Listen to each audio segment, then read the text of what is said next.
Hello, everyone, and welcome to the Miller Talk podcast. I'm your host, Austin, and today we are talking to Alan. He's an American satirist. You can find him at First Alan 2. Welcome back, Alan. How's it going? What's up, brother? Oh, not much.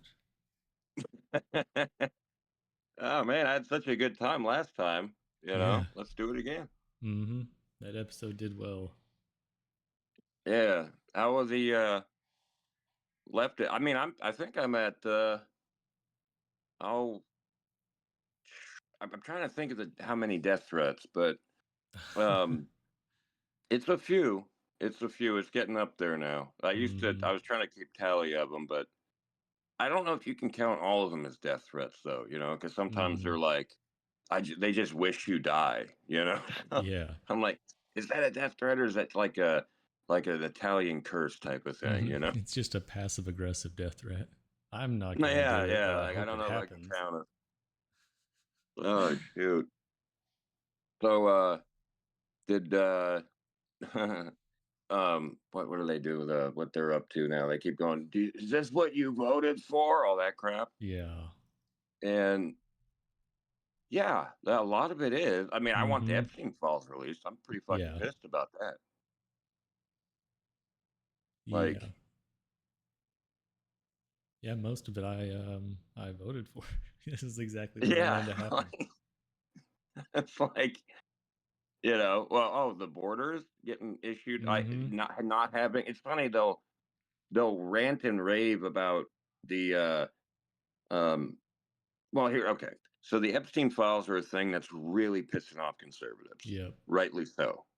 And the left, who don't have any freaking standards at all, see that and they're trying to just pour gasoline into it, Uh-huh. Yep. and they're trying to like conflate that with the deportations and the um oh, what's the other big one they're on right now? Uh,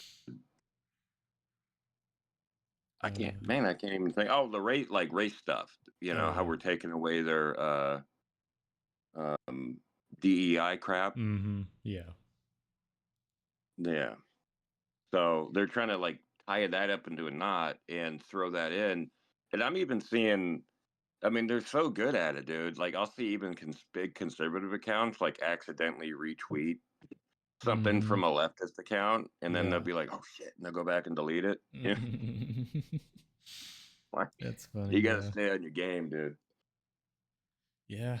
Uh they're definitely trying to run away with this Epstein file controversy and really try to like make people hone in on that so that it's the only thing you're talking about, so we're distracted from Yeah, everything else that is good and is happening and needs to be happening. So yeah. I mean, I was doing like political cartoons about that, and then I went, "Oh no," because like I'm getting shared by like these giant leftist accounts, and you always got yeah. to rethink your life when that happens. Mm-hmm.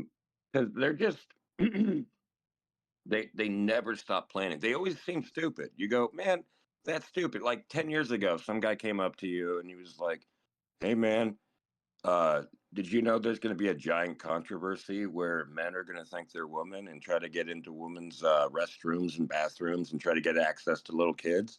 You would have been like, "Dude, I mean, I don't like them either, but it's just that's not going to happen, you know?" Yeah. Mm-hmm. And then they just keep pushing the stupid idea. And next thing you know, you're having to like fight for the right to not have your kid share a restroom with the guy, Yeah. you know? Mm-hmm. Yeah, I thought that stuff Absolutely. was crazy. It Yeah. kind of it came for a second over here and then that stuff kind of quickly left, which is nice. But like I remember Target saying like they're only going to have like gender neutral bathrooms, which I think, you know, if that's a way we were going to do it, that's the way you should do it. Is just make them all Yeah. one toilet per bathroom. There's only two. Now screw everyone else if, you know, a bunch of people need to go to the Hmm. bathroom. Yeah. I was But going to then that say, way like, there's not supposed to I be two would, people in there. So yeah. Yeah. I was thinking that would be a way to put the cost back onto the companies and just watch how fast. Mm-hmm. if they had to put like multiple single bathrooms up, how fast they would drop the whole Yeah. DEI thing. Mm-hmm. Yeah, those. I mean, you know, they're already doing it now. As soon as they saw there was no financial incentive to do it. Mm-hmm. Yep. Um, Bud Light got hit, and then Target got hit. I Freaking think they John kind of Deere. realized, like, oh, we had John Deere. Yeah, yeah, John Deere of all places. Harley Davidson. You know, like, Mm-hmm. could you get more stupid? Like, Yep. we have this American company that is is a I don't know, an institution among like right wing conservatives, libertarian type of people. You know, Mm-hmm. let's come up with the most goofy leftist crap and put that. Like let's try to come out. I don't know if they did, but they should have come out with the rainbow bike. You know. Yeah, Ford made a gay pride Raptor. Yeah, yeah. I remember because I have friends who really like Ford, and I was like, "Look at this. That's how gay you are." I'm not a Ford guy at all, but Yeah. I I would always fight for an American-made company more than I would Yeah. another foreign one. But Ford of the American manufacturers, I'd like Ford the least. So, Yeah, I mean, like that's what you want, and then turn like when the American companies turn into garbage, mm-hmm. it's kind of like, okay, do we have to? You're like that, kind of like capitalizes on it. They start coming out with like super based American products. Oh yeah. Have you seen some of It's the new like, like Chevy and Dodge commercials? They're like actually yeah, based again. they really, They're like, "Are you a hardworking American man that likes to have fun sometimes? This truck's for yeah. you." And it's like, wow, you're not asking me to take it up the butt? Like, Well, pop my butt plug out and call me Nelly. yeah. Oh. Oh, dude.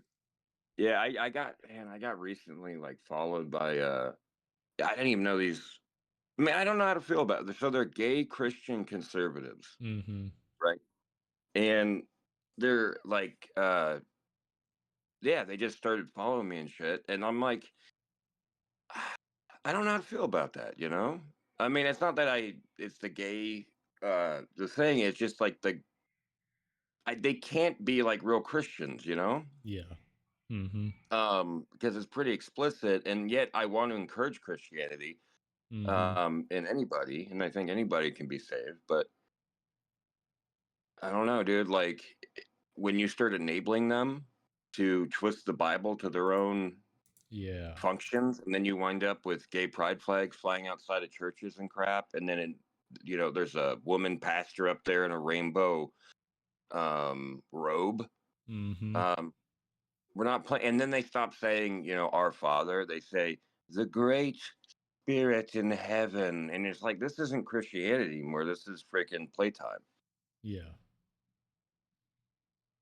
But at the same time you want to bring people to Christ, and you hope that they can find the true word buried behind, buried under all that nonsense. Yeah. um Yeah. but I just don't. You just have to have a hard line. I mean, the Orthodox seem to be pretty strict about that stuff. Mm-hmm. For sure. I hate to see that stuff. And even like the other day, I was listening to Joe Rogan, and he had this Democrat state Oh, dude. representative who's a Yep. Christian too. And he, like, the first thing they start talking about is abortion. And he somehow Mm. twisted the Bible around to say that abortion was okay. And it's like, it's literally not. And the only reason he He lied. the only reason he could justify it was literally in Genesis when he's like, the breath, God breathed in the breath into Adam and he was alive. It's like, well, that was the first human ever. Hmm. That doesn't mean that life starts when you take your first breath. He was just the Dude, first human to be made. So, Yeah. Yeah. It's like Michael Knowles had a breakdown on that exact conversation. Um, Mm-hmm. you know who Michael Knowles is, right? Yeah, I've seen Okay, some of his so stuff. I try to watch him. It's just 10,000 commercials. I just but I Yeah. saw that clip, and they he was talking about. See, you'll notice the only thing he can point to is the Bible for the that abortion's been around forever, Mm-hmm. but uh the only reason we have that in the Bible is because they immediately told you not to do it. Yeah. and then he can't go to anything scriptural, so he says within the tradition, right? He just changes it. Hmm. But I think the most horrific thing that guy said in that whole podcast was what made the Messiah's birth, Jesus's birth, special was Mary could have aborted him.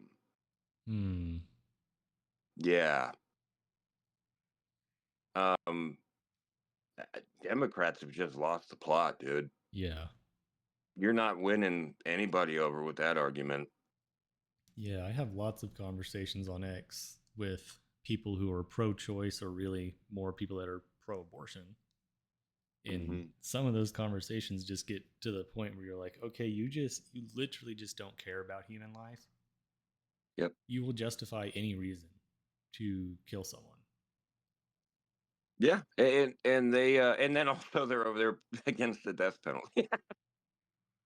You know, Mm-hmm. they just can't. Well, here's the thing: when you argue with them, I've actually really stopped arguing with a lot of the guy because I got swarmed at one point Yeah. by like these 0 to 15 follower accounts, Mm-hmm. 100 of them, and they just started attacking all of my posts, and I tried to be um I don't know, like I tried to like go and take the time to like look and see their replies and see if they were a bot or just like a troll type of person. Mm-hmm. Um, but you just can't do that when it's that many, Yeah. Mm-hmm. and so but yeah, their arguments is if you just talk to one of them, they just immediately jump off the subject that you're talking about. So Mm-hmm. I believe this is called a Mott and Bailey tactic in debate, where you put out one argument, and then when somebody attacks that argument, you move back into the Bailey, which is a much more reinforced position. Yep. Um, and then you're attacking the Bailey, and then so you're like, you go, like for example, they're like, I think abortion um, could be legal um, for oh, I don't know, everybody, right? Yeah. And you go okay, but then you start to argue with that, and they immediately move it back to rape victims, Mm-hmm. or incest, Yeah. and you go, well, that's not the argument though. Your initial argument, let's say, was that it should be on demand and you can just have it whenever you want, Yep. and it should be encouraged and celebrated. They should have freaking parades for your ass. Um, like a mark of you know, I was gonna mark of the beast, but um, yeah, they and then they'll move. Oh shit! And then they'll move it back to the yeah, the what about the rape rate? They'll go to the 1%, Mm-hmm. which we know doesn't matter. Like Yeah. it's statistically that is not who's having all the abortions. Mm-hmm. Exactly. I was talking to a lady yesterday and we actually had a nice conversation. We kind of agreed on some things. And Hmm. then I asked her, is like, so what do you feel about, or she might have said something like, well, women are only having abortions when they're like completely necessary to be done to save the life of the mother and stuff like Hmm. that. And I was like, I'm sorry, but that's not correct. 97 to 99% of abortions are done for no reason, basically as a form of birth control. And she Yep. flipped the script so quickly. It was such a nice conversation we had. All of a sudden, I think all women are whores and sluts and just want to kill their babies. I was like, that's not Is what I said. Yeah. Is that the one I came across? I think Maybe. I saw you with that one. Where she is that the one you said you were going to pray for? No, that was I think that was a week ago or so. Oh, okay, okay, yeah. Yeah, that girl was I crazy. saw We one never where even the had. woman was, and I always think when they have kids, so they've had like three abortions, and then they have Mm-hmm. like a kid later. I'm like, how do you decide which ones to murder and which ones not to murder? I mean, Yeah. my kid is my life, and then it's like, well, you're not doing really good as a parent because three of them died. Mm-hmm. Yeah, that lady that I think you're referencing to, she was saying things like she was implying, and I never asked, but implying that she had children already. And she was like, Hmm. me and my husband are just going to keep having sex. And if I get pregnant, then we're done having kids, so I'm just gonna abort it. So there's your proof of the pudding that people are doing Hmm. that. I probably should have Yep. shared that to that lady. I just remembered that whole conversation. Be like, here's your Yeah, proof that of the would have been a pudding. nice It's one look to. at this one lady, and they'll probably just be like, Yeah. oh, that's anecdotal evidence. That's 1 person out of the 1.5 million abortions that are performed every year. Yeah. And the rationalizations just get weaker and weaker. Mm-hmm. And that's because that's the way, I posted a thing. It was like Hillary Clinton. Abortion should be safe, legal, and rare. And that will ultimately reduce the number of abortions. Right. Mm-hmm. And then I had found there's this one chick named Lily Allen. She's like a British pop singer. Yeah. And there's a podcast she had, and she's like giggling. She can't remember how many abortions she had, Oh and they're yeah. like trying to like normalize it and laugh about it and shit. And part of me thinks she, the laughing, and that's so much cope because she went on to have kids. Mm-hmm. Um, and if you did that, and you could just see, like she laughs, yeah, yeah, abortions. I've had a few. She's singing about Mm-hmm. it, and I thought, if you went through that kind of shit and you can tell, I mean, I just look in her eyes and I go, I'm going to just go ahead and imperiously say that, that you're damaged from this. Why would you encourage anybody you else to do that? You know, Yeah. I mean, it's even worse than like a drug addicts that have ruined their life. You'll Mm-hmm. notice they go, man, don't do this shit. I mean, even they have the Yeah. freaking, you know, but like, those chicks just, they want to get younger girls to do it, and it's almost like and as we know, women are way more, just scientifically, if you just read all the studies, women are so much more influenced by fads when they're young. Mm-hmm. And they go, oh, I want to fit in, I want to be like these other women. um Mm-hmm. you know uh I don't want to be cast out of the group. And I want my badge. And that, if every like generation has their badge, Yeah. that they get to be a part of that generation. And I guess this one they're trying to make it abortion. Mm-hmm. And like all of this stuff, to me, I think it just comes down to accountability. Yep. There's just a culture of no accountability. And um that where that leads is not a good place, man. No. No, and You I got think it's some pretty guy. deep. Like Yeah. this, I think this whole, like our generation and our parents' generation have this like complex where we're not actually wrestling with our mortality anymore. We're Hmm. living in the best country in the world, not hands Hmm. down. I'll argue any point with that, but Yeah. we have these vaccines that supposedly are supposed to keep us from getting sick indefinitely, Right. and just all the other stuff combined, it creates a bunch of people who think that like they're gonna live forever, that nothing's gonna get to them, and that's Yep. just really bad for society when we're not sitting here and realizing that we're gonna die one day, so we need to do the best that we can when we're here. Yeah. I think Oh, what was that? There was a book that kind of touches on that. Is Aldous Huxley, and I think it's called A Brave New World. I remember I read Mm, it a long time ago, yeah. and in that they have something called soma. It's a pill you take, and it just completely regulates all your emotions. And Mm-hmm. he like everybody, they just have sex for joy. Like there's no Yeah. emotion attached to it, Mm-hmm. right? And they and it's like if I remember, like at the end of the book, the guy um gets off of all the pills and shit, and he wants to feel that pain. He wants to feel that Yeah. turmoil, because Mm-hmm. society's so effed, and I think like part of the now this is an older book, 1950s, maybe even maybe around there. Mm-hmm. So there's a lot of outdated shit in it. Uh Culturally, but the guy was able to touch on some stuff that we're experiencing nowadays. Like he Yeah. was able to see the extent of this numbing, societal numbing. Um, like, and I think a lot of like we have antidepressants, right? Mm-hmm.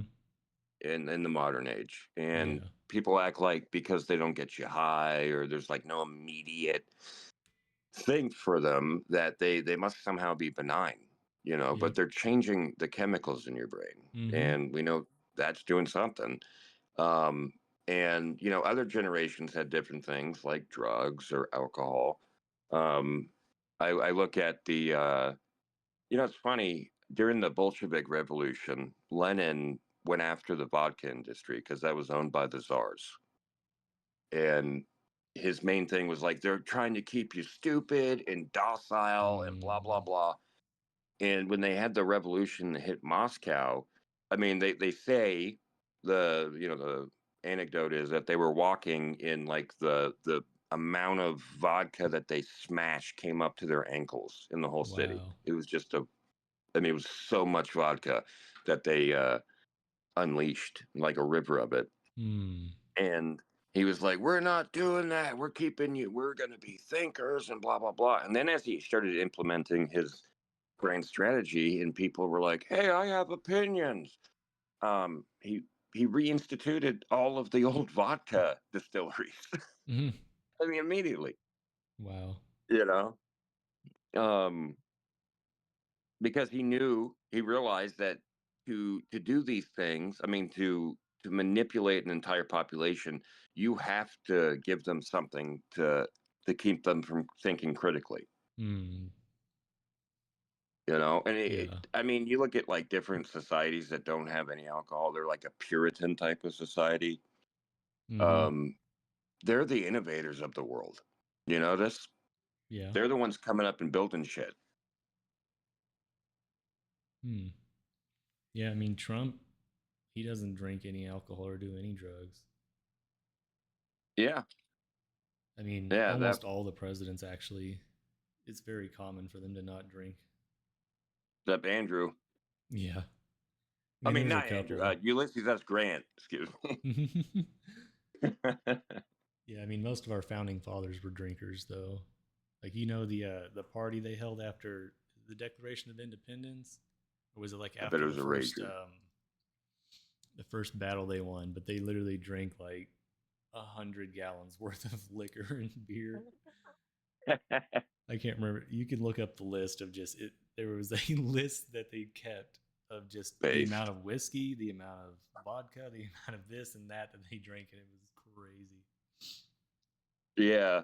So, like, but also there was a difference in the alcohol they drank back then. Oh You yeah. know, it just was not like the kind of shit we have nowadays.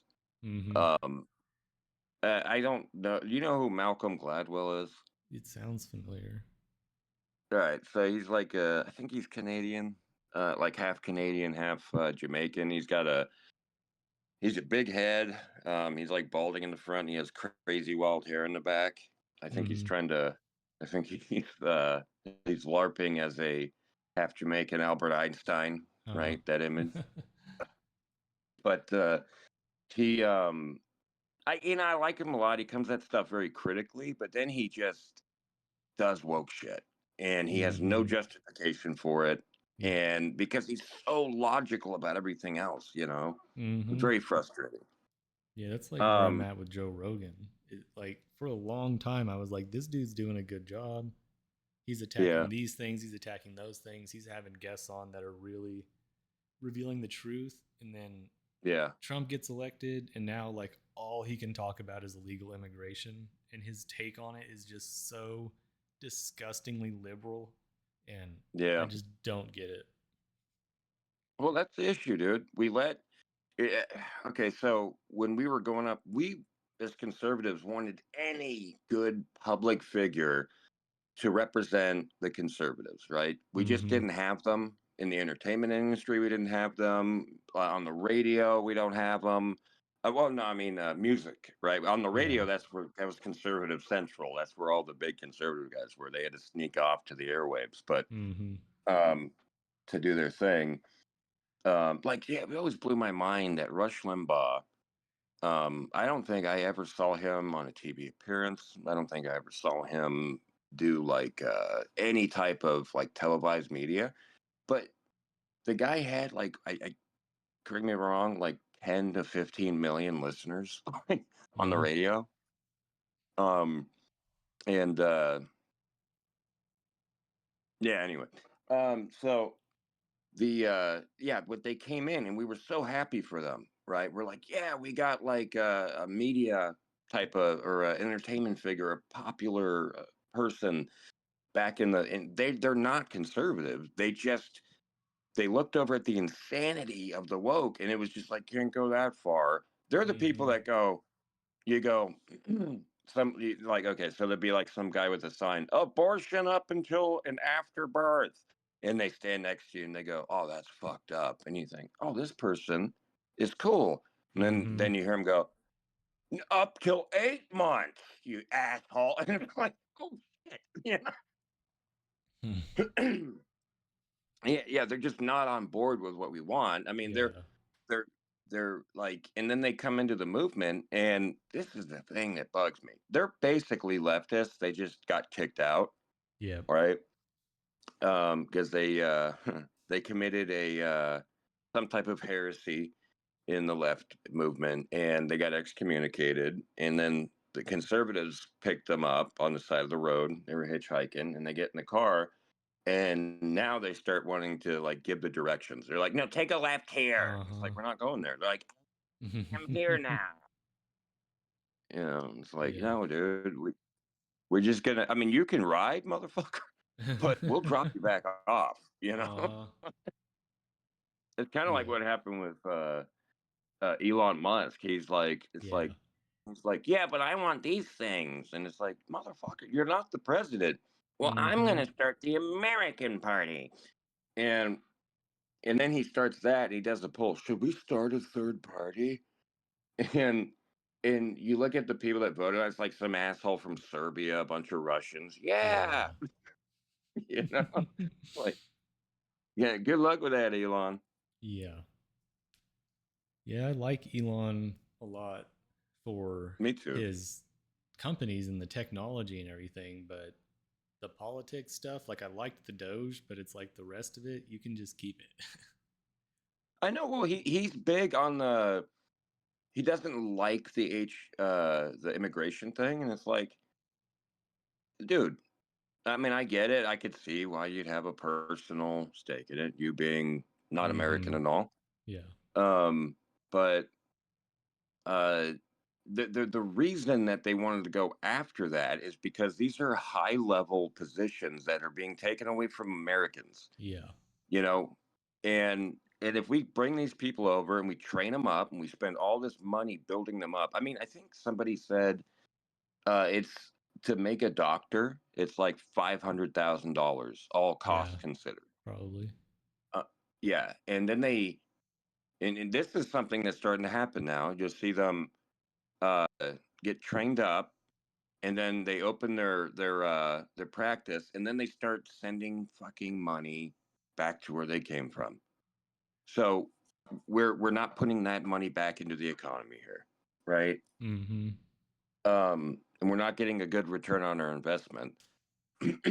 And then like yeah, just all these high level positions, there's really no need to fill them with foreign born people, Yeah. you know? Mm-hmm.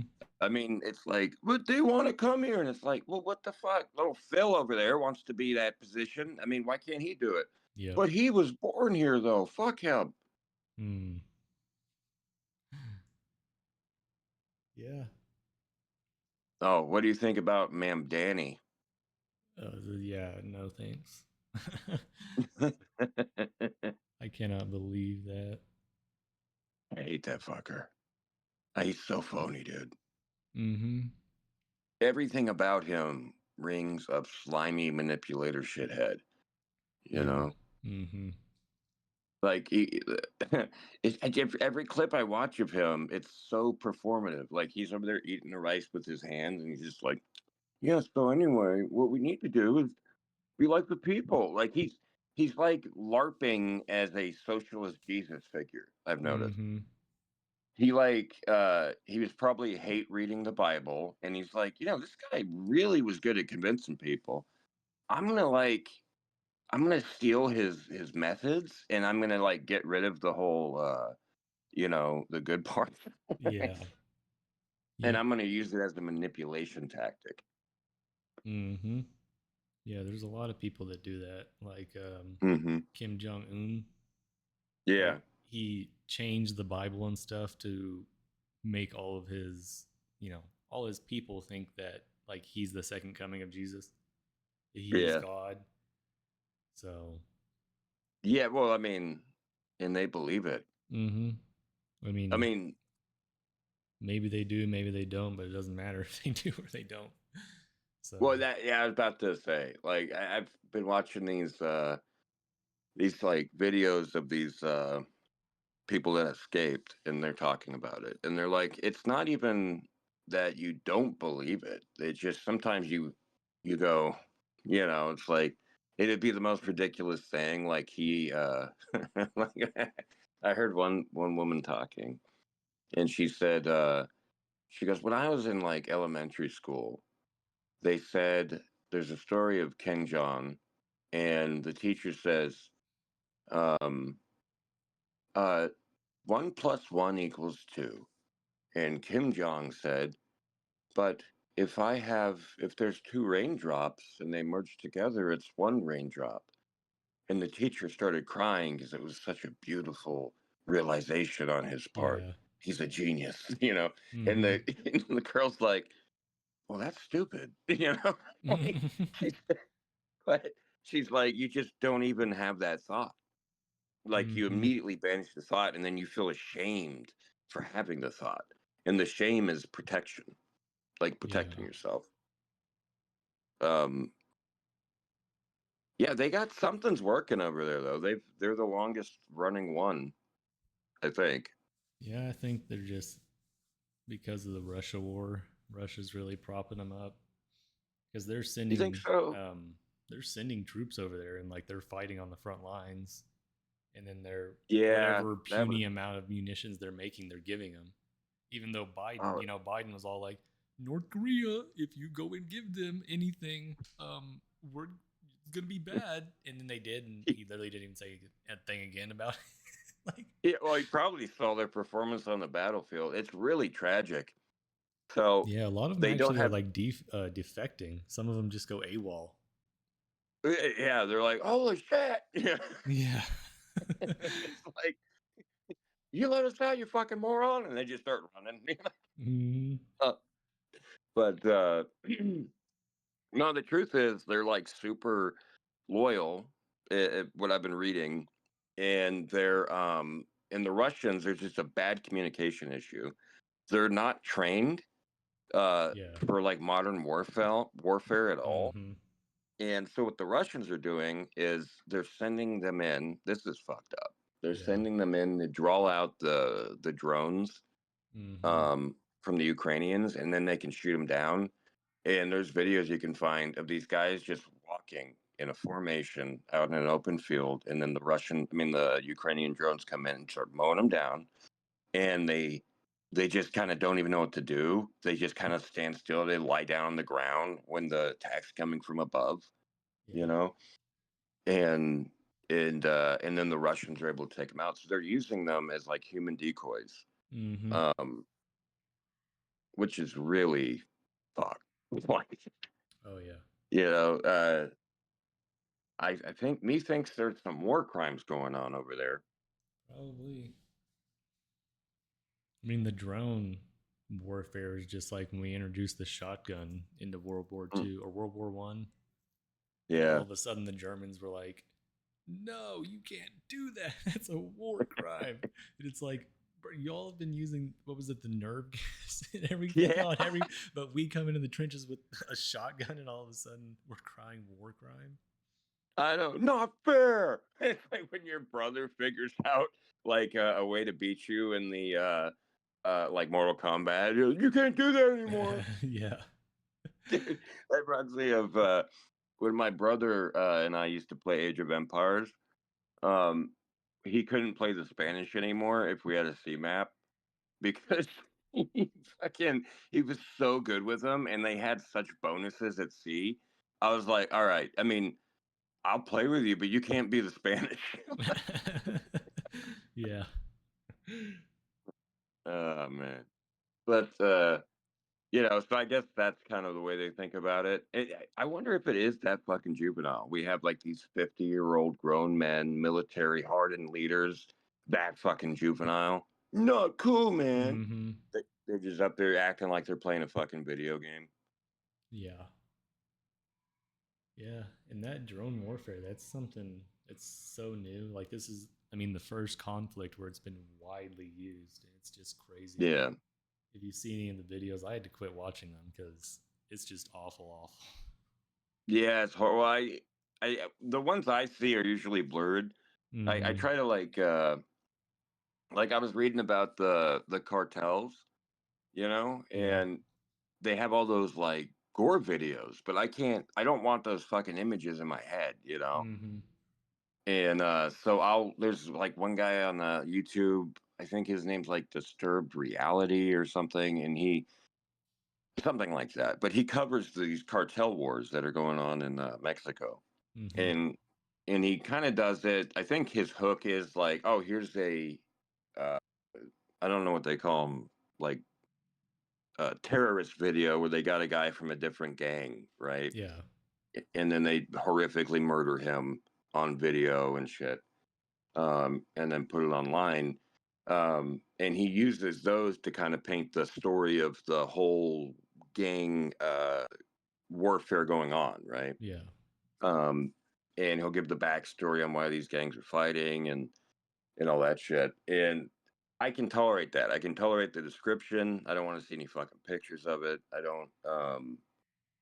The Yeah, you just don't need that shit in your head, Mm-hmm. you know. Yeah. Um, and it's just out there for like a kid to stumble across, you know. Mm-hmm. Yeah. It's fucking amazing. Like I am so disturbed by the amount of like pornography on X. Yeah. Like just a kid can just get on there and it's just the most graphic pornography you can think of, Mm-hmm. and it's just right there. Um, yeah, I don't think that's a good thing. I really think you shouldn't be allowed to be on. They should have like their own social media that is just for teenagers. Yeah. And I know that sounds like a pedo heaven, but there would have to be like a parent sign off on it, and like IDs involved, and then that they could just have their own thing, you Mm-hmm. know? Yeah. Um like that would be a better idea because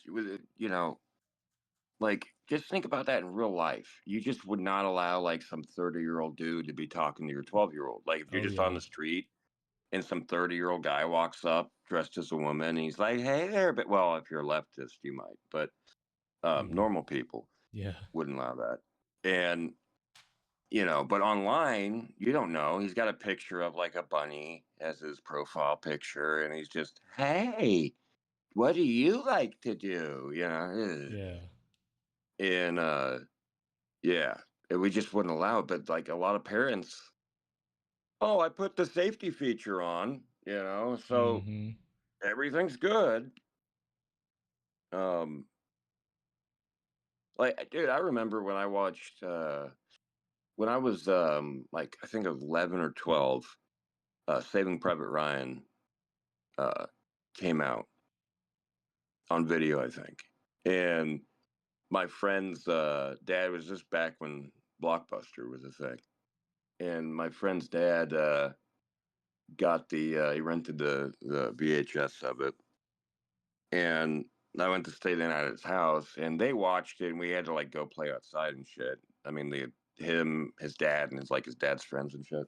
Yeah. And they watched it. And then we waited until like 2 in the morning. We got up, we put Saving Private Ryan in. And the violence that I saw in that disturbed me so fucking bad, dude. Mhm. I was having nightmares from that shit. That beach scene, Yeah. and I knew it was fake. I Mhm. knew it was a movie. I could understand that. But like real life gore, you know, just being that like I wouldn't that would have broke my fucking mind. I would have been terrified of the whole world Yeah. if I had seen like a cartel video. Oh yeah. Yeah, I think that all social media should be ID verified, and Based. like X and Facebook and all that should, no one under the age of 18 should be on there. Hunt, dude, yes. Absolutely. And then that just kind of helps with the bot problems and stuff too, so people can't like mass make accounts. It's like you can only have one account, it's yours. You can still be anonymous on it, but you know that that is a person, like a living person that you're talking to. Yeah. And don't underestimate the ability of people to just make a like I knew this one chick, and Netflix used to have this thing for like a 3 month trial, Mm-hmm. and she would go make a new email every Yep. month, Mm-hmm. and she had thousands of emails.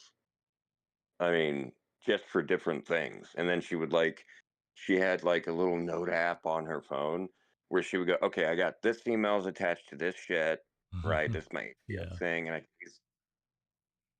like that level of uh and here's the thing, dude, she had like a good paying job. She was just that fucking cheap. Yeah. Yeah. I mean, some people just want to abuse the system. And they're good at it. Mm-hmm.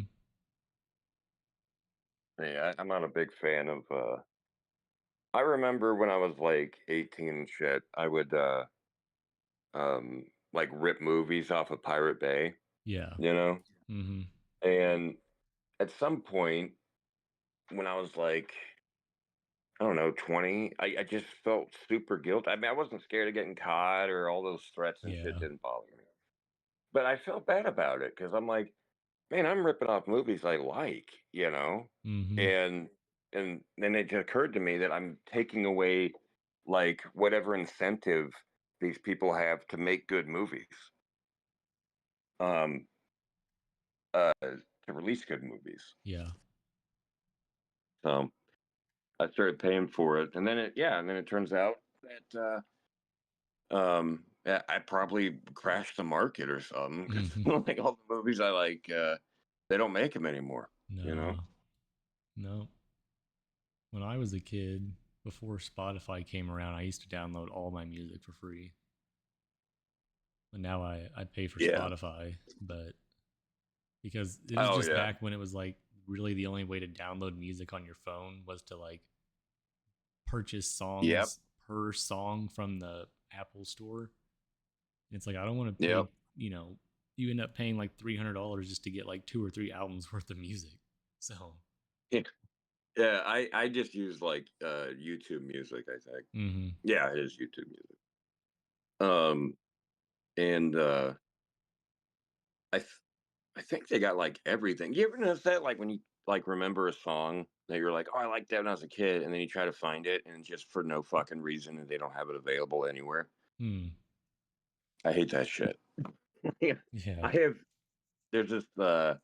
like some small band I heard when I was like 13 or something that never made it big, but I just have the jingle stuck in my head. Yeah. And I'm like, and I just get upset like an hour just searching for that song, but I can't remember the name of it. So I'm just like typing in random lyrics I think were there. Um, and then you finally find it, and it's like not available on fucking. Or it's like, yeah, you can pay $10 for this piece of shit song. Yeah. Yeah, I used to have this band that I wasn't a part of, but I went to school with everyone that was in this band, and I would just Hmm. hang out with them all the time. You know, I know I'd like film music videos for them, or I'd just come hang out at practice and everything. Yeah. Um, but they were really good, and like they had really good potential. But after everyone graduated, it just like fell apart. Like people started their lives. One of the guys just up and left, and that's Hmm. really what sent it downhill. It was the bass guitarist. He was just Oh like yeah. he went off to college in Stillwater, and then he just like was like, oh, I'm starting a new life here. He went from being in a like punk band to he's like, I'm just Hmm. gonna play country music all the time. He's like, you just, and then that kind of started the downhill of that band. But they were really good, and they Yeah. have songs on Spotify and stuff, but Oh, it's that's hard to pretty cool, find. man. It's hard to find some of it. Yeah, I got oh, you like the film shit too, man. I knew I used to do that all the time. Like with Mm-hmm. my friend, we'd try to. Here's the thing, like when the worst thing I experienced with that was the people that they didn't really like the music. They wanted to be famous already. Yeah. They wanted to be like they were already like talking about dividing up like the they didn't want to come to practice, you know. Mm-hmm. I wouldn't. I was in two bands, and both of them just fell apart. And I realized it's because I was just the only one. I'm having to call people and fucking Yep. beg them to fucking show up and put all this energy into it, and then they just didn't care. Like they were like, well, I mean, I should get 50% of the money, and it's like, dude, we don't even have any fucking money. We don't even have a gig, you fucking moron, you know. Yeah. And it's just like that. They just don't understand. At least in my generation, one thing I noticed was if you try, it's not cool. It is not cool to try. Mm. Yeah. It's not cool to put energy into anything. It's not cool to care. Um, and and that really played out in these fuckers' lives. Mm-hmm. But as they got older, yeah, that shit. Yeah. It sucks to see that stuff just go. Like we had this kid when I was in high school. He was like I'm serious, like he could have probably been in the NBA. He was so good at basketball. Yeah. And then he got involved with some drugs and had to go to juvie for a little bit, and then he came Mm, back and he was doing good again, and then he kind of just like dropped out of high school, and like he really could have been something. And there was yeah. another kid that didn't go to my school, but he was a super good basketball player too. Like he was from a small town school, so obviously like their team literally only had like 11 people on it, and they were Hmm. like running the the district and everything, and ended up winning state just by this guy. Like he would score like 60 something points a game himself. And Yeah. I was watching him one time play, and he was guarding this guy on the key, and he's sitting there, and the dude's trying to get around him, and you could tell he just got like frustrated with it, and he literally just took the ball from him, ran down the court and Hmm. dunked it, and came back on the other side and like.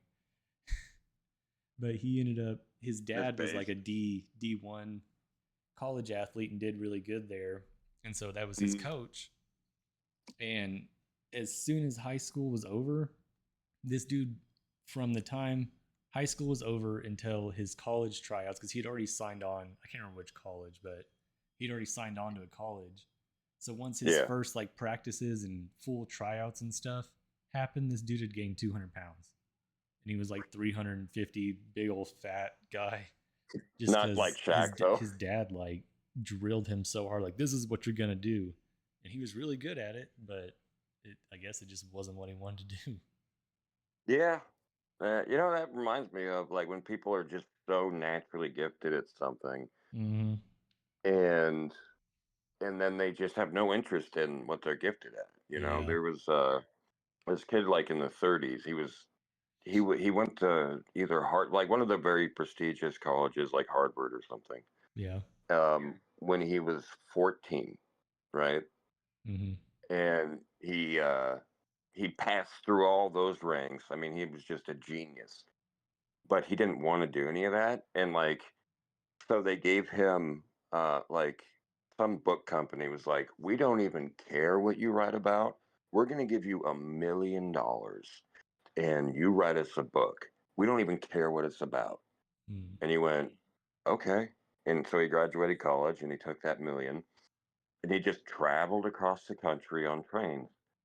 And he wrote a book about the different sizes and shapes and descriptions of train tickets. Wow. He turned that book in and they published it. They're like, you fuck. Mm. You know? Well. But yeah, you just cannot make people, you know, it's just like the thing about intelligence. You know, it's like, Mm-hmm. um, yeah, it's just your decisions. You know, it's what you want to do. Yeah. And, um, you know, there's this, I came up with this expression. It's, you can lead a horse to water, but you can't make it drink. Mm-hmm.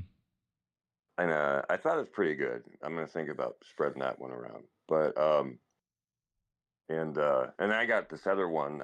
Bird in the hand is worth two in the bush. Yeah. I'm just coming up with this shit, dude. Just write this down, okay? All And right. then no, yeah, I have seen people like think they invented a joke. I remember Yeah. Mm-hmm. um when I was a kid, my mom said like a joke to me, and I was like, "That's so funny, I forgot to laugh." Mm-hmm. And nobody reacted. And I was like, "That was really good. I made that up." And they're like, "No, you didn't." And I'm like, Mm. "Yes, I did." Like, Yep. and then like I saw some like biblical author from like the 1200s, and he went, "So funniest, I forgot his laugh." You know, I was like, Yeah. "Damn." Yeah, oh shit, dude. You know, like, how are you feeling about? Oh, I heard a hypothetical. Maybe I'll run this by you. This might be interesting. Mm-hmm. Um, if you knew it, well, okay, how do you phrase it? So if you could stop a pedophile in government right now, but the trade-off is you die and everyone in your immediate family dies, would you do it? I would say no. Yeah, like I kind of like I'm like, okay, and then like I was talking to a guy named like Frost on in one of the rooms the other day, or the Mm-hmm. spaces things, Yeah. and that was his question, and I'm like, it's such a fucked hypothetical because like it's a situation I would walk in on it, you Mm-hmm. know, because I might just react. Like you remember that fucker in Penn State, Uh, Sandusky, or you remember the pedophile in Penn State, oh yeah. Yeah. the coach? Sandusky.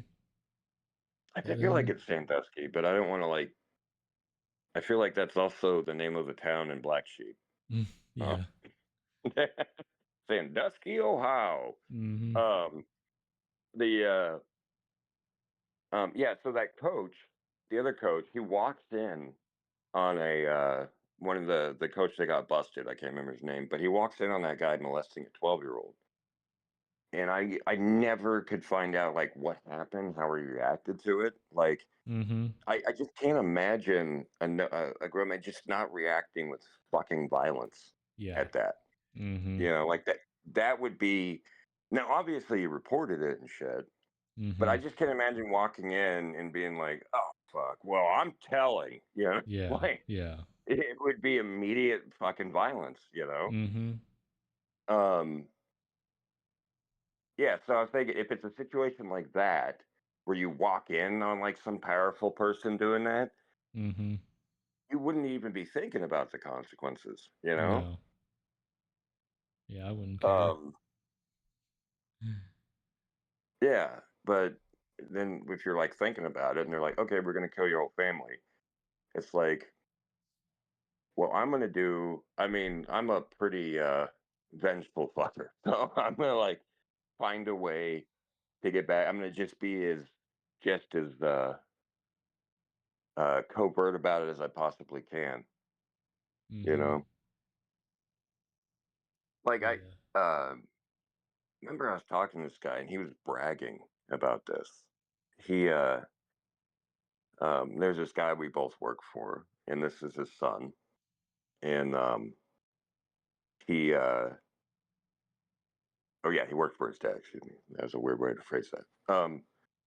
And he was telling me that they had this like helper guy, and he's like a 70-year-old man, and he's kind of homeless, right? Um, Mhm. and the guy would let him work. It was an excavation business, and he would let him work.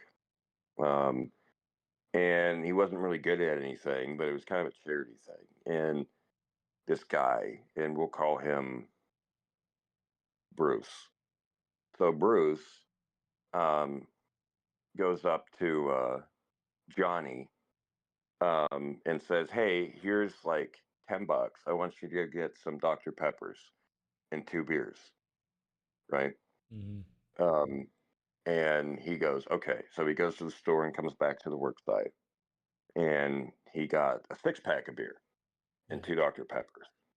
I mean, and two Mountain Dews or whatever. Yeah. And he pulls his fucking gun out, Bruce does, and he sticks it in Johnny's mouth, and he says, "I fucking told you to get the other thing." Mhm.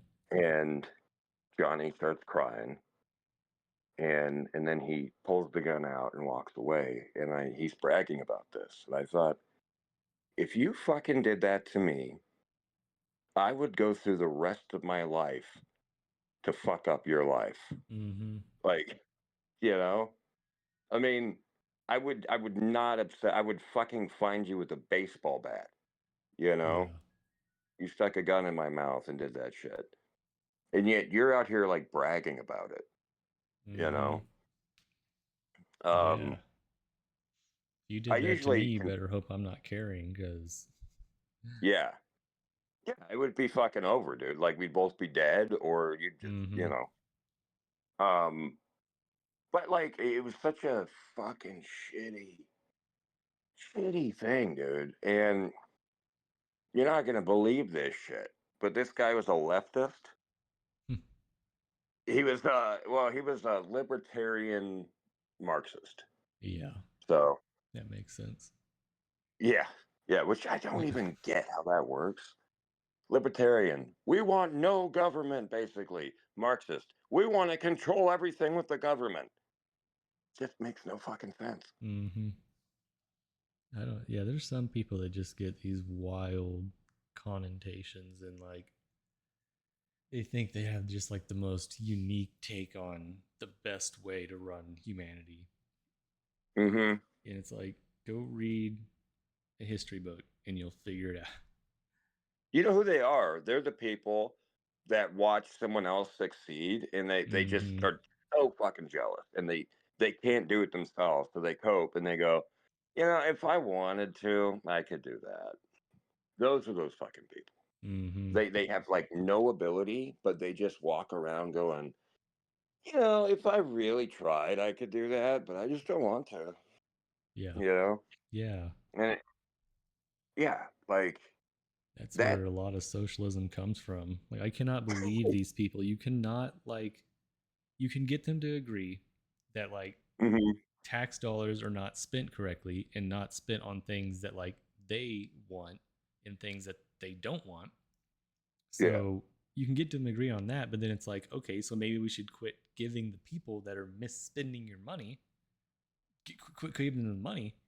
And they just go, Hmm. no, no, no, no, we just need to do it the right way. What? It Go Like, read a history book. yeah. And then they like make fun of you for that. Oh, so you Yeah. just like, oh well, you're gonna learn everything from history, loser. I mean, it's like Mm-hmm. And you're they're like, like, is that you're a your? Christian. You're supposed to just help everybody. I Go love that read the argument. Bible. God didn't want us to just tax ourselves into complete poverty to make sure that someone else is not in poverty. It's supposed to be Yeah. fair and equal. And He literally said, "Give unto Caesar what is Caesar." He didn't say, "Give everything to Caesar." mm-hmm.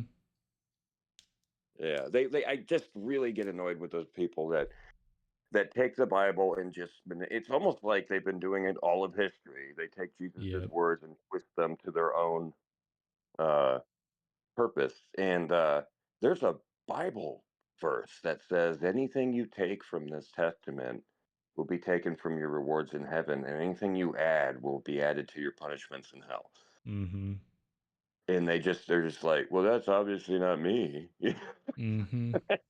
And you get to heaven, and it's like, Jesus, hey, I'm not. I mean, I'm good, right? It was me though, you know. Yep. Um, dude, it just. I remember this one chick. She cheated on her husband, and the guy she cheated with, she left her husband, and the guy she cheated with was also cheating on his. No, no, no, no, no. I got that backwards. Okay, she. This guy was cheating on his wife with her. Okay. That's it. And then he left his wife and he married her.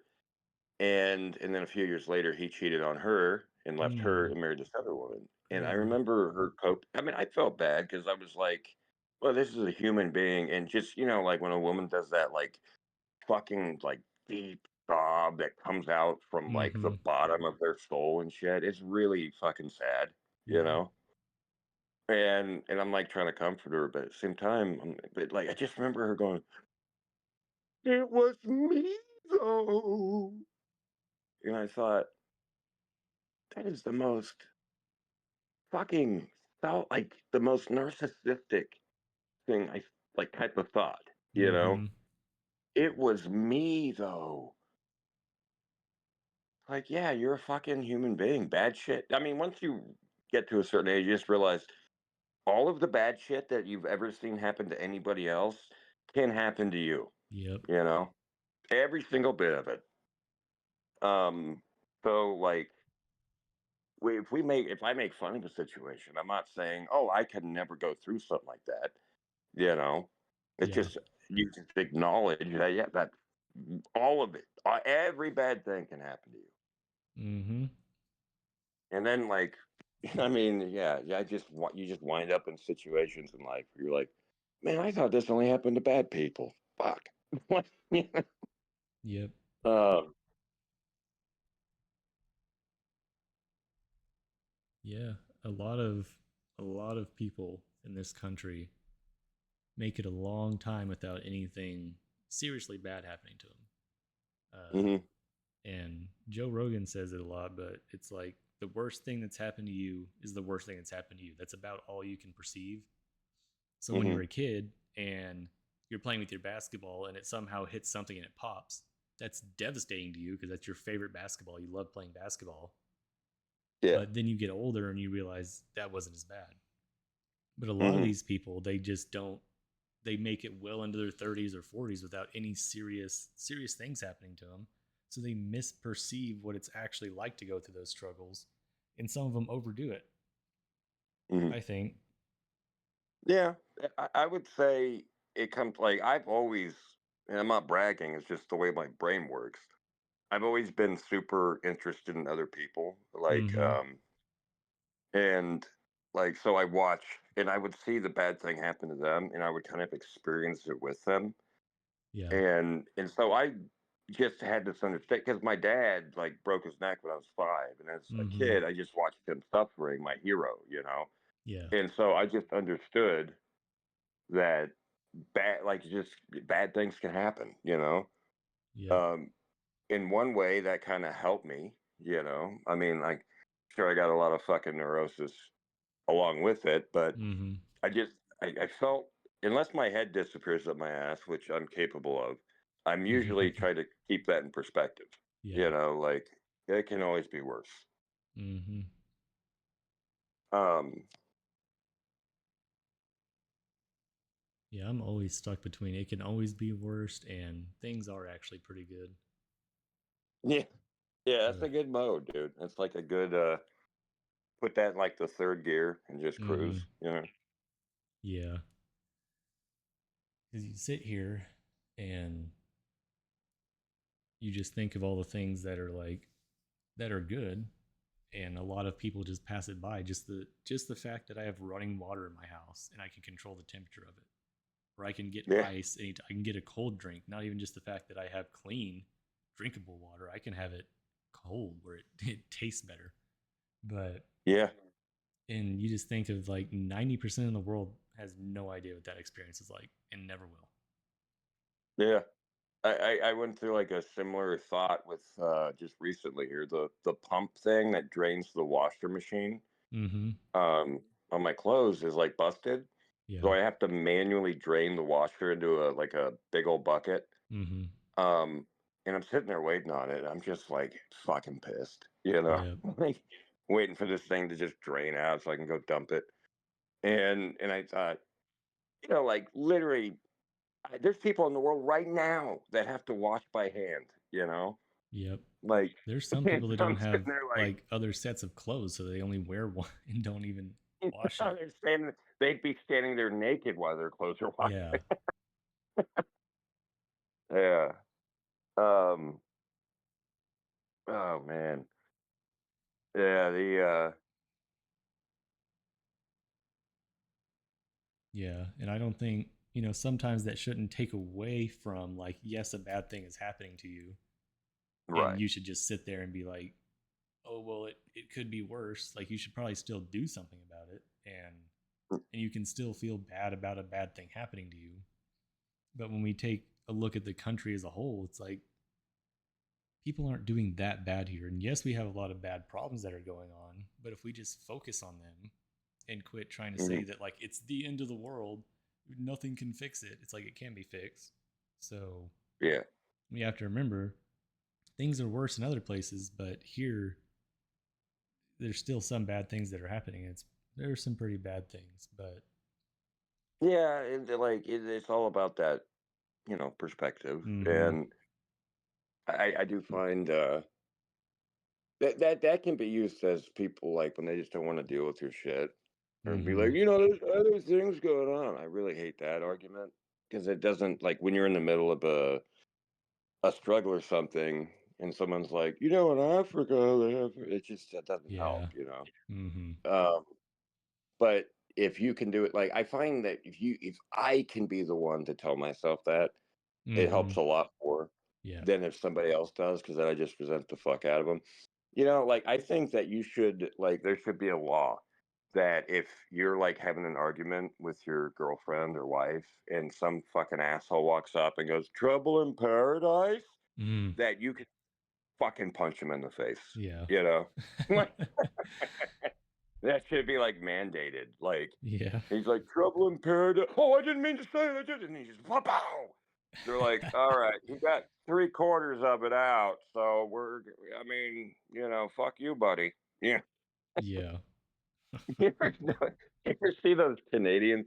Dude, I think the worst thing that ever happened to Canadians was the internet. Because yeah, like that whole like we're really nice, super nice people, it just ruined it for them. mm-hmm, Because like people gotta talk to Canadians, you know. yeah, They're like, and without that accent, they're just shitty, dude. Like if you watch a hockey match, I mean, this doesn't count for the Albertan yeah, people. They're like really based, cool people. But the rest, um, if you watch a hockey match, like, they get up mm-hmm, there And oh there, buddy. Oh, you just had a bad fucking day there, buddy. Get oh yeah, and then it's just the weirdest fucking argument. These Yeah. giants like having a slap fight on the ice because they can't get their feet bearing, so they're just kind of doing arm punches, swinging. Yeah.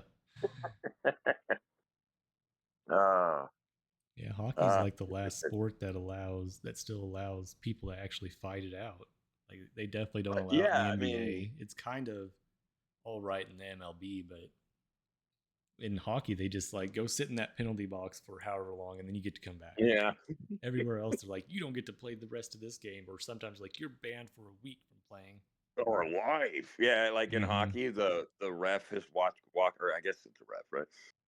They're skating you over to the penalty box. Be like, man, that was a pretty good one there, Bob. Oh Mhm. yeah, I tried to get him. I noticed he still had some teeth in his head. I was trying to get those out. Yep. Um, yeah, like that is true. They are kind of it's more tolerated, but even now they're trying to pussify it. Hmm. You know, Yeah. um, they have. Well, you know why? And I'm not like a uh, um like a racist person, but they're letting the freaking northeastern Filipinos in, dude, and Hmm. we don't know. uh, northeastern Filipino hockey players. Wow. That's like always my go-to joke when someone's like, like if you're in a group of people and they start saying like racist shit, I'm always like, but you guys are missing the real fucking problem. Northeastern Filipinos. Okay. Oh, yep. They're always up to something. Yeah, and then like uh The Canadians, though, they yeah, hmm, they just became. I don't know if they became insufferable or if it's like you said, like they were always this way, and we just found yeah. out that they were because they were wearing Yeah, some like fake mask saying, "Oh, we're the nicest people in the world" and stuff. And then it turns out that the second you say like, "Hey, your prime minister's a little gay," they're like, you don't even have to say that. You could just be like, you could just like, maple syrup isn't what it's cracked up to be. And they're like, I'll fucking murder you, buddy. You fucking say that to my face, eh? And I love how they all just live. Like I know it's partially because it gets really cold up there, but they all just live right on the border of America. Like you can tell they actually all want to be American, but oh, I'm Canadian. Yeah, yeah. And they could drop the accent. Like, so a lot of Minnesotans sound similar to, Yeah. um, did you think, did you see that other guy? So we got Ma'am Donnie in New York, and then we got I'm the Captain now in Oh Minnesota. yeah, yeah, yeah. The Somali guy. Yeah, and he literally calls Somalia home, which is Yeah. I want to be the mayor of Minneapolis, so we can send money home. And you go, where's home? Somalia. And it's like, but you Mm, want to be the mayor of Minneapolis? Yeah, fuck you. Oh, okay. yeah. Well, where do I vote for you? You know? Hmm. Yeah. Yeah. I don't think anyone should be able to serve in any position of government in America if they still have an allegiance to another country. Like you should have to fully revoke that to. It really seems like a national security issue, doesn't it? Hmm. For Yeah. sure. It's so weird. Like, what's that? Like Ilhan Omaro or something. Yeah. That lady. She constantly talks about how much she loves wherever the heck she's from, and it's like, Somalia. Somalia. Yeah, she It's like is. go She's back Somalia. then if you love it so much. Get out of here. Well, no, because she wants to destroy. Remember that one other chick? She's African. She's in New York. She served in the local-ish government. I'm not sure what exact position, but she had that very famous clip of her like slamming the table and what does a black woman have to do to get fucking respect around here? Just no decorum, right? They just have no respect for this Hmm. country. They have no respect for our institutions. They actively talk about destroying the institution. In fact, they have like a coach that sits next to them and when they're giving their speech, He's like, they're like, and then I want to destroy this fucking country. And he goes, no, no, no, no. What you gotta say is, I want to make it better for everyone. Okay, try that now. I want to make it better for everyone. And I fucking hate white people. No, no, no, no. You need to say diversity, equity, and inclusion. Okay, go ahead. Okay. And I want to murder babies. No, no, no, no. That's women's health, stupid. Women's health. Okay. Oh, yep. They just take the fucking words Mm-hmm. and then they mean exactly what they fucking mean. Yep. Um, and then they just, they put a little syrup on it. So you're reading the paper and you're just skimming through, or reading the internet and you're just skimming through, and you see women's health and you go, okay, whatever. But if it said what it was like Mm-hmm. abortion on demand, you'd be like, whoa, what the fuck? You know, Yeah. it would cause attention. And because I think, as somebody that's just like into all this political shit, and I read a lot of this stuff, and I read a lot of like political theory, you get inundated in it, and you just don't even realize the average person just doesn't have time in the day Mm-hmm. to look at this shit. Yeah. Especially somebody with kids, their working job, they have like stressful family issues going on, they got freaking like bills mounting up, and then on top of that they're like, okay, I want to be entertained, so I'm going to watch a movie Mm-hmm. on my time off. Yep. And the amount of people are like, oh, let's see, um let me go watch some Stress Factory here. What's Stress Factory doing? Your life is about to be ruined. Oh fuck. um Zip. No. uh It's exactly how it goes. And yeah. the way they do that stuff, like you're saying, is like changing the definitions and then using these nicer sounding words. Like that comes straight from communism. Hmm. They change things instead of saying, "Oh, we're going to tax you at an 80% rate so you can eat food." They say, "Oh, we're Yeah. giving free food to everybody." And then don't ask Yeah. questions on who pays for it. It's free. It's completely free. Instead of saying Hmm. taxpayer funded, we say free healthcare. And it's Oh, it's not gonna free. be Someone bad, pays dude. for it. It's gonna be bad in New York because I mean, they already know the numbers on this shit. The socialist types, and they know that you cannot fund most of these government programs just Mm-hmm. taxing the 1%. It just does not fucking work, Yep. right? Um, so it always comes down to the middle class, and it's gonna happen just like it did in Russia with the kulaks, where they said, this is, so they went after the rich people, and they said rich people, and then they're like, these people that have all these money and all this farms, and then rich people suddenly became guy that doesn't have any employees and has his own little farm, right? And like they just changed the definition because they just needed more of that fucking money. Mm-hmm. And in New York, when he's over there talking about free transport, and then what we're gonna have is we're gonna have free grocery stores.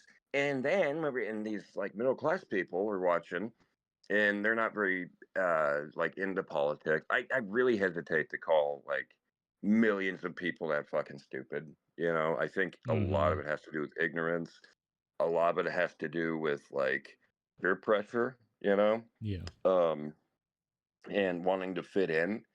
And But anyway, so they're watching this and they go, "Oh, I make, let's say you make 80,000 a year, which is very fucking middle class in New York, Mm-hmm. right?"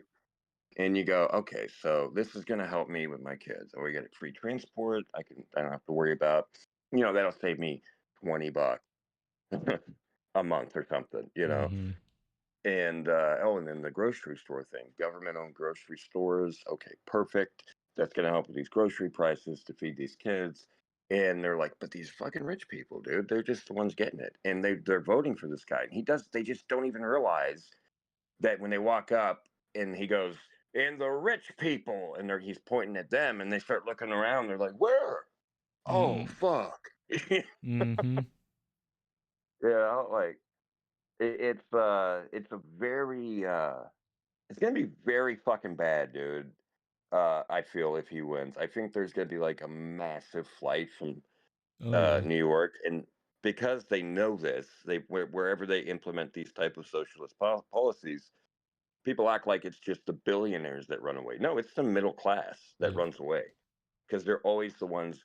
They're not the ones that have that extra fucking income floating around where they can afford to like hold out or wait it out. They have to get the fuck out, you know, um, and go somewhere else where they can, live again, live a way, make a living wage again, Mm-hmm. and so they put an exit tax on their ass, and he's going to put such an exorbitant exit tax that he's going to make fucking billions on it. I foresee it, you know, Mm-hmm. um, and that's how he's going to fund these things. And um, yeah, I mean, the guy is a supporter of fucking terrorists, dude. Yep. And I mean, I don't really know how. Uh, I don't know how you come back from that. I mean, I, I think they just figured out that you make it seem cool. Like when you just get caught doing something, it's not that what you did was wrong. It's that it's actually not bad. Yeah, like you're the one who's bigoted for thinking it's bad. Mm-hmm. You know, and it's like gaslighting the fuck out of people. Exactly. Yeah. Yeah, I don't understand how they don't understand that if you go and tax billionaires at a 90% rate, they're Hmm. just going to leave and go. They have billions of dollars. They're just going to leave and Yeah, go but somewhere where you're not going to be able to tax them, or at least where the yeah, tax but rates are that lower. well, that's what I'm saying though. They're those guys, the guys that are that rich, they know where all their fucking money is, and they're Mm-hmm. already funneling that shit out of, or they're making it untouchable to that fucker. Yep. But the middle class people aren't. And what he's going Mm-hmm. to do is he's going to slap a freaking exit tax on them, which is Oh, yeah. probably going to be. I don't even know. He could just make it up. He could say like 50% of all potential wages that you would have made in the next year, you have to pay upfront to leave the state. Um, or if it's businesses, I think you could probably get away with it with businesses first, like little Mm-hmm. middle class owned businesses. You hit them with the 50% Yep. of what they should have paid in. Um, and then you file a lawsuit and you tie that up for years, like they did in Mm-hmm. St. George in Louisiana. Um, do you know about that? No.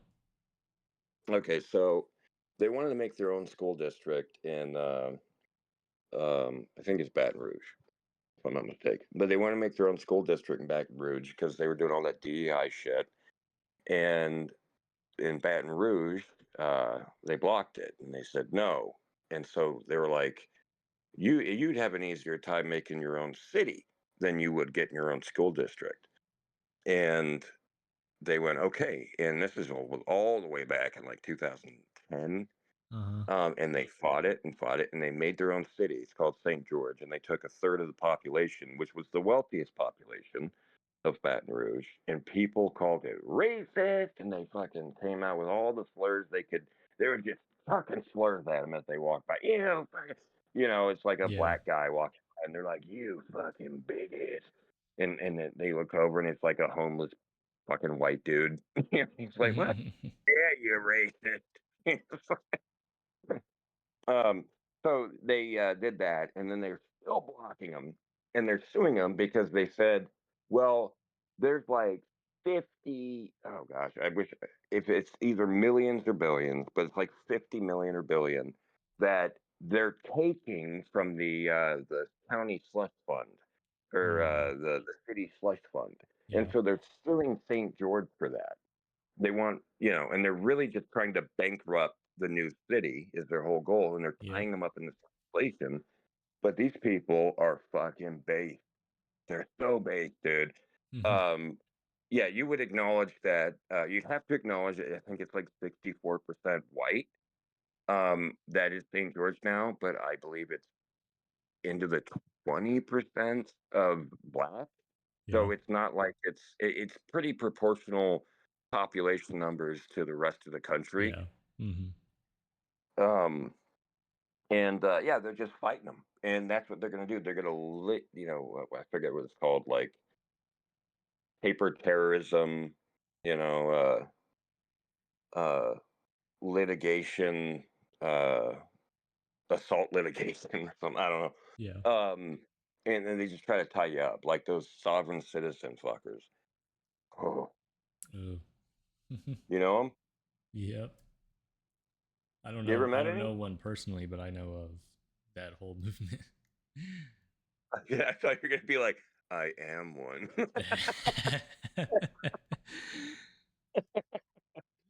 Nah, I'm not I didn't that get the dumb. I Give didn't me get the some insane credit. vibe. Do what? I'm sorry. Yeah, no, they're really bad. Oh yeah. They're more likely to kill police officers than Mm-hmm. anybody. I mean, because they literally don't see them as having any authority. They've Yep. convinced themselves. And usually, what they do is they live off on a compound, like they're trying to revamp the whole Manson Ranch ideology, and and they just tell themselves shit. It's like when you're like having a sleepover with your friends, and you're like, "Yeah, and then I'm Batman," and then the other kid's like, "No, but I wanted to be Batman. All right, you can be Batman. I'll be Superman." And then they go out into the world, and they're like, "I'm Batman." And you go, "No, you're going to jail." Oh, what? You Yeah. know. Yeah, they convince themselves of this shit. They just repeat this like, no, see, in America, we don't have to follow these laws. I'm a traveler on the land, and they just like they read too much Tolkien, dude. I swear. Mm-hmm. And then you have no power here, government. You Yep. know. Uh, yeah, and yeah, horrible. Yeah, so you do know about them. What do you know about Mm-hmm. them? Oh, I just know I see their body cam footage and it Oh, it's the best. always just awful. Like, dude, if you believe that or not, literally you know where it's gonna go. So you're literally just doing this to tie up the court system. Like the whole legal system Yeah. is just getting tied up by you fighting something that has is just the dumbest fight ever. If you wanted to fight it in court, you would just comply and then you go to court and say, "Oh, my rights were violated, blah blah blah. I'm a sovereign citizen. I want to bring this to the court." But instead, you get to the Hmm. point where they literally break your window, drag you out, and beat you because you're just so dumb that someone needs to beat you because obviously your parents didn't. Like, I know, dude. Uh, Spare the rod, throw your child in jail. That's basically, or send your child to jail. mm-hmm. The, yeah, damn, I had a funny thought, but I forgot it. The, conservative, what were we talking about? Sovereign Um, citizens. yeah, sovereign. Oh yeah, I saw one where this guy. Well, yeah, he was a sovereign citizen, but he forgot that he committed a murder when he was 18. Oh. And he forgot he changed his identity. So the cop pulls him over and he's asking for this is some body cam footage I saw. And he's asking for his identification. He starts doing the sovereign citizen thing. And then he, and then you can just see it dawn on him, the situation he's in. And he's like, "Oh no, officer. Okay, here's my ID." And the guy goes, "Yeah, I'm just gonna run your name." "Oh no, no, officer, I really have to go. My mama, she's sick." And then there's the aliens they're raping my cousin, and I just really have to go, officer. And the guy comes back. He goes, "Hey, did you commit a murder in like 1992?" Oh, mm. oh, dude, like you forgot. You just fucking forgot. You went and lived 20 something years of your life hiding, and then you got into the sovereign citizen thing. And he tried to pull that shit, and yeah, that murder still exists.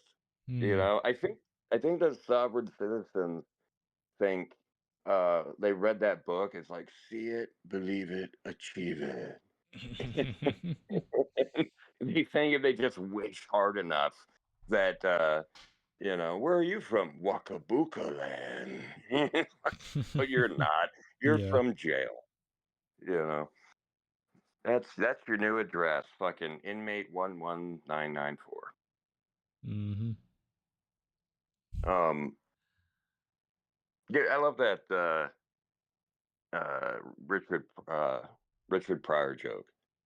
Um where he goes, I used to be like anti prison and I used to be all this shit, and I would be like, man, they're just locking these black people up and they're fucking, they're just, all these fine young men. And he goes, I just really believe that they fucking didn't do that shit. And then you go to prison, he was doing like research for a role and he's talking to this guy and the guy goes, he goes, yeah, I mean, I killed him, but then I fucked his body or something like Mm. that. And he goes, and I came out of there going, why aren't there more fucking prisons? What the fuck? Yep. Build more prisons. Yeah. Dude. Trump just signed Yeah, this no, executive order where they're gonna, I guess, be sending homeless people who are mentally ill to jail or some sort of mental asylum or something. well, there has to be. They have to send them because, like, a lot of them, if you're against human suffering, you want them off the street. They're Hmm. getting constantly assaulted. Yep. They're getting constant. Like, I talked to several homeless women, and they just get constantly essayed. Like one Hmm. woman, she was just so new. I mean, just knew about it. She like, or not knew about it. She was so. It was just like such a daily thing. She's like, yeah. Then I woke up and fucking Bobby was raping me, and I was like, oh fuck, Bobby Finnick. I was like, Uh. oh my god, it's so horrific to hear someone Hmm. speak about that so casually. Yep. Um, you don't fucking facilitate this shit. I mean, if you care about human life, you know, Hmm. like they always want to point to Jesus. Jesus wouldn't have walked it, like my opinion. This is Alan's Yeah. certified opinion. Jesus would not have walked into Skid Row and went, all right, I love y'all. Keep doing what you're doing. And Hmm. then walked away. Like they just act like, well, no, you should just let them. Like that's where I have trouble with the whole libertarian, like absolute libertarianism, Yeah. because I believe to me it's just as quixotic in its philosophy as socialism, where they think that everybody is basically pretty good. Like Hmm. I mean, you just non-aggression principle, and everyone's pretty good, and and they think other people. It just doesn't account for psychopaths at all, and the ability of psychopaths and how much damage they can do when they get any power. Yep.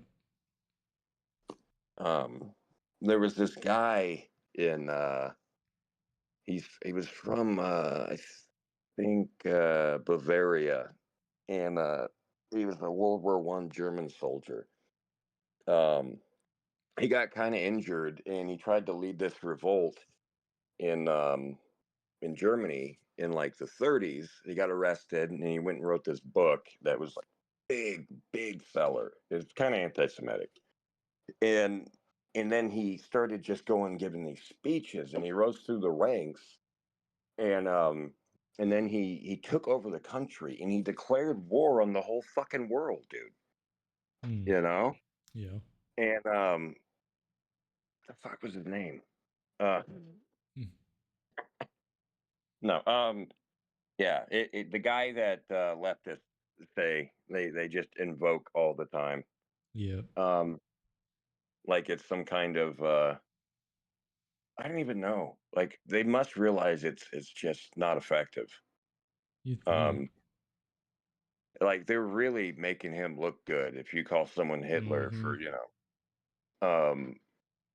you're like, I mean that's probably why all this like positive Hitler shit's coming out is because People Mm-hmm. like these kids are growing up and they're like, you're a Hitler for not giving that free health care. And then you really Hitler didn't. Oh, okay. I mean, that's like the worst. Okay. I mean, why do we hate him so fucking much? You know? Yep. Did you see that video by what's that satirical site? It's like Bumble or Hmm. uh Oh, uh, the bee. yeah, the Babylon Hmm. Bee, right? Hmm. Um they always post funny stuff. They posted this video of this leftist progressive that went back in time to kill Hitler. And then Hitler ends up enticing her into conversation, and then it turns out that she is for basically everything that Hitler wanted to do. She's Yeah. like, "You don't want free healthcare for all people." And he's like, "Yeah, I do." And like, he's like, "You don't want to take all the guns away from everybody." Yeah, I actually do want no one to be armed. And like, First thing I did. Like, mm-hmm. yeah. It's like they No, start like to it is. realize that, oh, all of my views align exactly with Hitler, except for maybe they don't want to kill all the Jews, they just want to kill all the unborn babies. But Oh, dude, have you seen what's rising on the left? Sounds mm-hmm, like it's coming back around to it. mm-hmm, Yeah, there's yeah, this one guy that was kind of harassing my profile, and I click over on his, and I'm scrolling through, and it is the most, not even comedically anti-Semitic, where someone's like, "Ha, that's the Jewy thing," to do," like where they're just kind yeah, of joking. uh-huh, Just blatantly Nazi-esque propaganda, like posted unironically. Just and I was like, "Oh fuck, dude!" And and this guy's talking about racism. mm, Like, oh man. And like again, it's just easy to like think, oh, all these people are like that, But mm-hmm. it's really, I would say 99, probably 100 actually. Never mind. Yeah, I clicked No, into his thread the other day and I saw this guy, came across this guy calling people Nazis. And I was mhm. like, well, that's interesting. I clicked into his profile and it literally says in his bio he's a Nazi. I was like, what? Are you what? He was trying to uh, like use it as an insult, but it's like you're literally self-proclaiming that you're some sort of neo-Nazi. I don't know what you're yeah. doing. No, he was actually saying like base. He was going like, "Hey, Nazi." Yep. He's like, "Far out, dude," And yeah, the whole like, yeah. I mean, I know this has just been uh talked about by everybody with half a brain for the last 20 years, how the left uses Nazi. Mm-hmm. Um, it's just the most irrelevant fucking insult. Um, but I think you just need to keep saying it. Like people are like, "Oh, I've heard this before." It's like, no, I mean, just anytime you can get a chance to talk about leftist hypocrisy or call it out, you should do Mm-hmm. it. You're actually doing good in the world because Yep. they just never fucking stop. They never fucking stop. They are 100% all the time. I posted a thing on. I was like, man, why am I getting all these British football things in my feed? And a British socialist jumps on to comment out of fucking nowhere. And he goes, America is a fallen state, fucking blah, blah. And he just starts spewing some Marx shit. And he like put a Marxist quote up.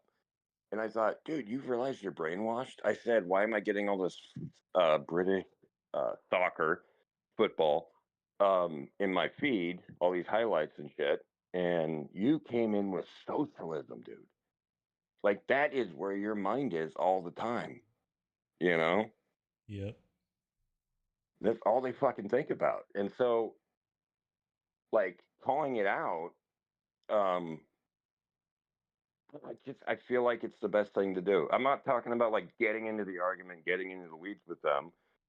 It kind of comes back to, the old expression, like rolling with pigs just gets you muddy and they have a good time, you Yeah. know? Um, but it takes like to not just say one thing and ghost. Just call them out, spin them up, let them for someone else to come along and then read their responses. I just mute the fucker and move Mm-hmm. on. And then if, occasionally I go back and look a couple days later to see the responses on shit, and it'll be like 10 fucking posts on them trying to explain, and then they eventually start arguing with themselves. Like another leftist will get in there and be like, "Yeah, not really." You know, and then they just have this like the most inane fucking conversation, um, and you're just not even there. And so, like, other any reasonable person comes across that, it's like, "Oh, this guy said something kind of mean, like me," and then they look down, they're like, "Oh, these people are fucking crazy. I like the mean guy." Yeah. You know, like, Yeah. um, yeah, like, dude, it's hard to. I don't know how to like get more followers on there because I'll get posts that have like 50,000 like views and thousands of Mm-hmm. likes Yeah. and just no followers. You know, Yeah. like I mean, I've got 1,400 something followers now, but um, I don't know what it is. Like they don't. So the only time they interact with my post is if I make a reply on something. I'll come up with an idea that I Mm-hmm. want to share, and I'll wait for a relevant post to come along. Yeah. So I'll like designate 10 minutes that I'll have the notifications on, and I'll wait for like a relevant big account to post something that's similar to my idea, Yeah. and and then I'll post it under there, and then it gets my idea out in front of people. Mm-hmm. And if it's good, people share it, like it, and stuff. Um, and then my followers will come like it. But if I just post on my page, nobody fucking sees it. Mm-hmm. Yeah. I don't know why that is. Yeah. Whenever you have the blue check mark and you pay for that, it only boosts your reply, like the amount of people that see your replies on other posts. So when you make Hey, just that. a regular post, then like pretty Yeah. much only your followers see it. So whoever wants to interact with that, and then I think it's even more narrowed down to who you're just interacting with already. Like I Hmm. see your posts and I see some of my other followers, like people who are guests on here. We interact a lot and everything. I see their posts and stuff, but yeah, I most of the things rarely I see your post post. maybe get a like, and it's from a follower that I talk with all the time. See, that's the issue. Like, I have to actually go to your profile. Like, once a day, I'll be like, oh, let's see what Austin's up to, and I'll jump over Mm-hmm. and I'll try to like boost your engagement stuff. And um, but yeah, like I just don't see it in my home feed. Yeah. And and then like yeah, like so. But my followers will interact if I post on a big account and it gets reactions, and I'll share it to my homepage. I'll Mm-hmm. start getting my followers to react to it. Yeah. But like yeah, like I just post a thing and it gets 7 impressions, and I'm like, that's fucking weird. Mm-hmm. That's so bizarre. Like Yeah. um, yeah, Yeah. It's weird how I'm not really sure how X works as a whole. It's not as good for like getting a broad reach, I think. It's like yeah. sometimes it is, but I think TikTok is definitely a lot better for just getting like a broad reach. Like there's some things that on there like consistently are getting millions and millions of views. But I think the most views I've ever gotten on anything, like a reply or whatever, has probably been like 70 or 80,000. Yeah. Yeah, that's about. I think I've gotten like 100,000. Most of the time, it hits about 10,000. Right. Yeah. Um, if I got a good reply. Did I lose you? Hello. What? I can hear you. Oh, okay. Um, I said if yeah, I'll get like 10,000 on average for a good one. Impressions. Mm-hmm. So wait, do you post on TikTok? Yeah, I post some of the clips on there. Are they doing like? Do they get reach? Um, some of them do. My so when I had Rory on, we had a little gun debate at the beginning, and I posted a lot Yeah. of the clips from there on there, and Hmm. that was like a couple of weeks ago, and they still have not gotten like more than 10 views on any of them. But then almost every other clip I post on there, it'll get 100 something views. I had a clip from Chris, my very last episode, where Yeah. he was talking about the ballot farming that happens in his state, and it for like 2 weeks or throughout this week, it did nothing until Thursday. I just happened to get on there and check it because I don't have the notifications on. I just happened to get on there and check it, and it's got like 20 comments, and it's almost at 1,000 views, just like out of nowhere. Yeah. Okay. So you're like big, like you're good at that. Like that's what I kind of wanted to do. Like if we teamed up for like a podcast Mm-hmm. to do like really, we take like a conversation like we're having now, and we take the best bits of it. Um, and 'cause I think we could do pretty good. I get a lot of positive feedback Yeah. um, on shit, and um, so yeah, I'm just not good at the whole like technical part of it. You know, Mm-hmm. Yeah. like the posting shit. Like you have a setup for the recording. Like what I'd probably want to do is get a microphone or something. Mm-hmm. Um, because excuse me, um, there's a good market out there for conservative ideas and humor, you Yeah. know? Mm-hmm.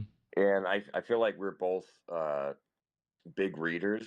We Yeah. have a pretty wide range of topics we can cover. We can go from history to, immediate politics to, you know, I mean, I'm the funniest man I know. So, Mm-hmm. uh, but, oh, did you see my Andrew Tate thing? I don't know. I don't think You so. don't know.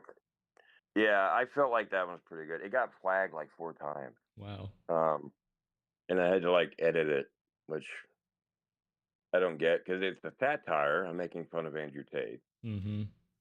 and yeah. But anyway,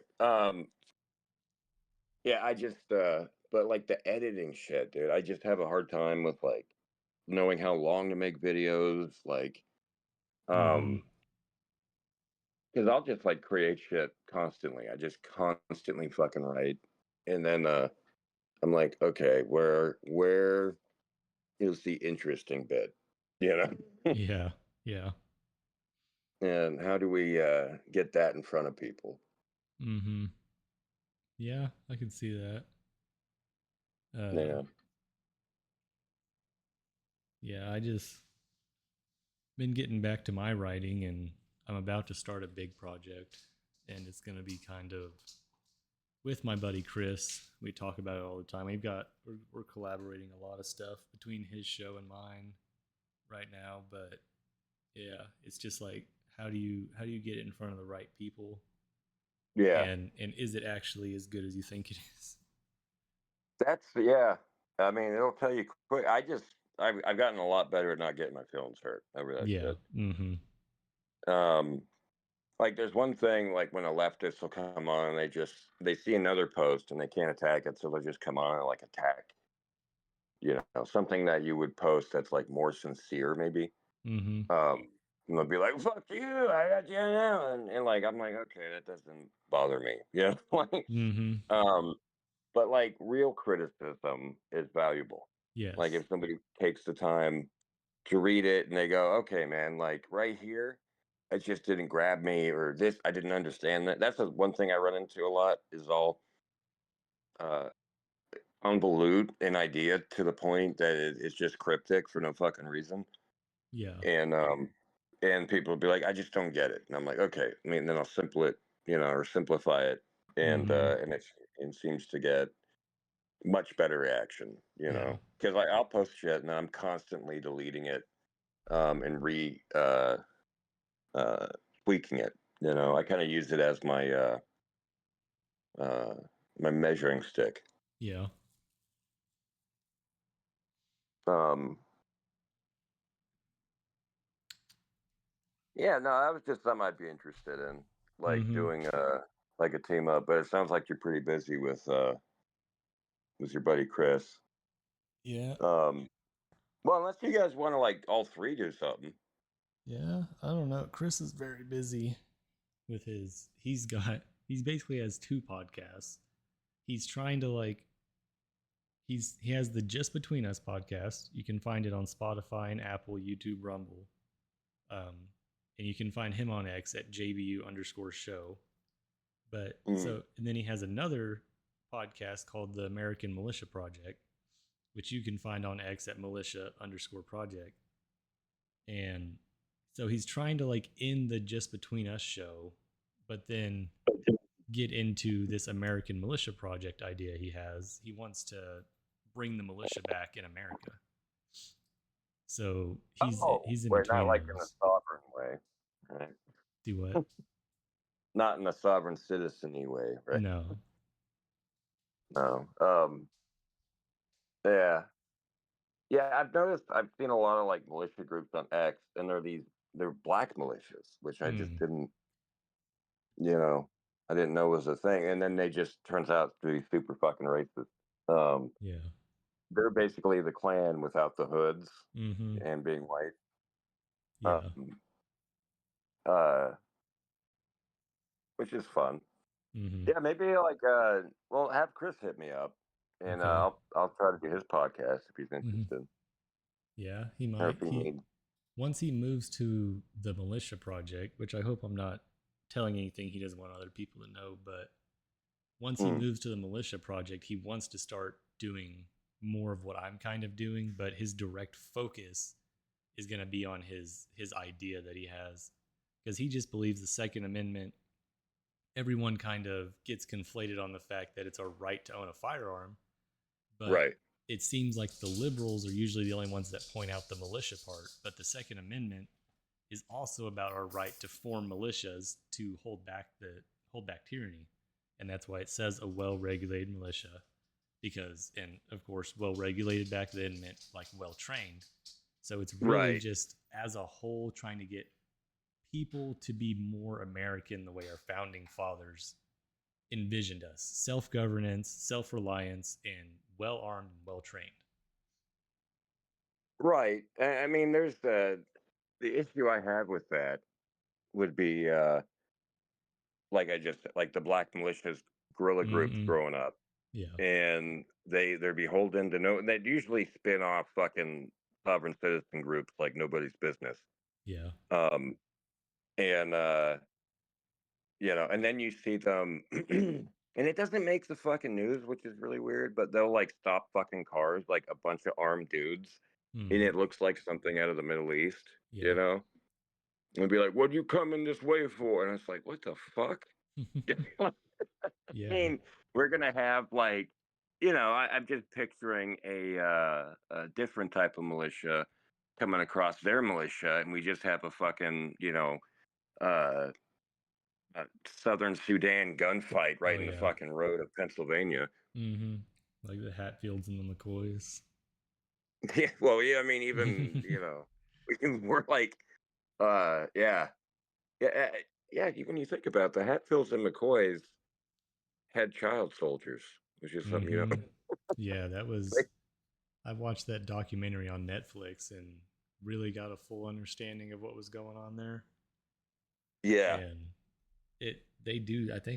They spend like at least a good portion of an episode or like the whole episode explaining how there was like this 15-year-old kid who basically got enlisted into being a part of this war. It yep. was basically a war that was happening, Hmm.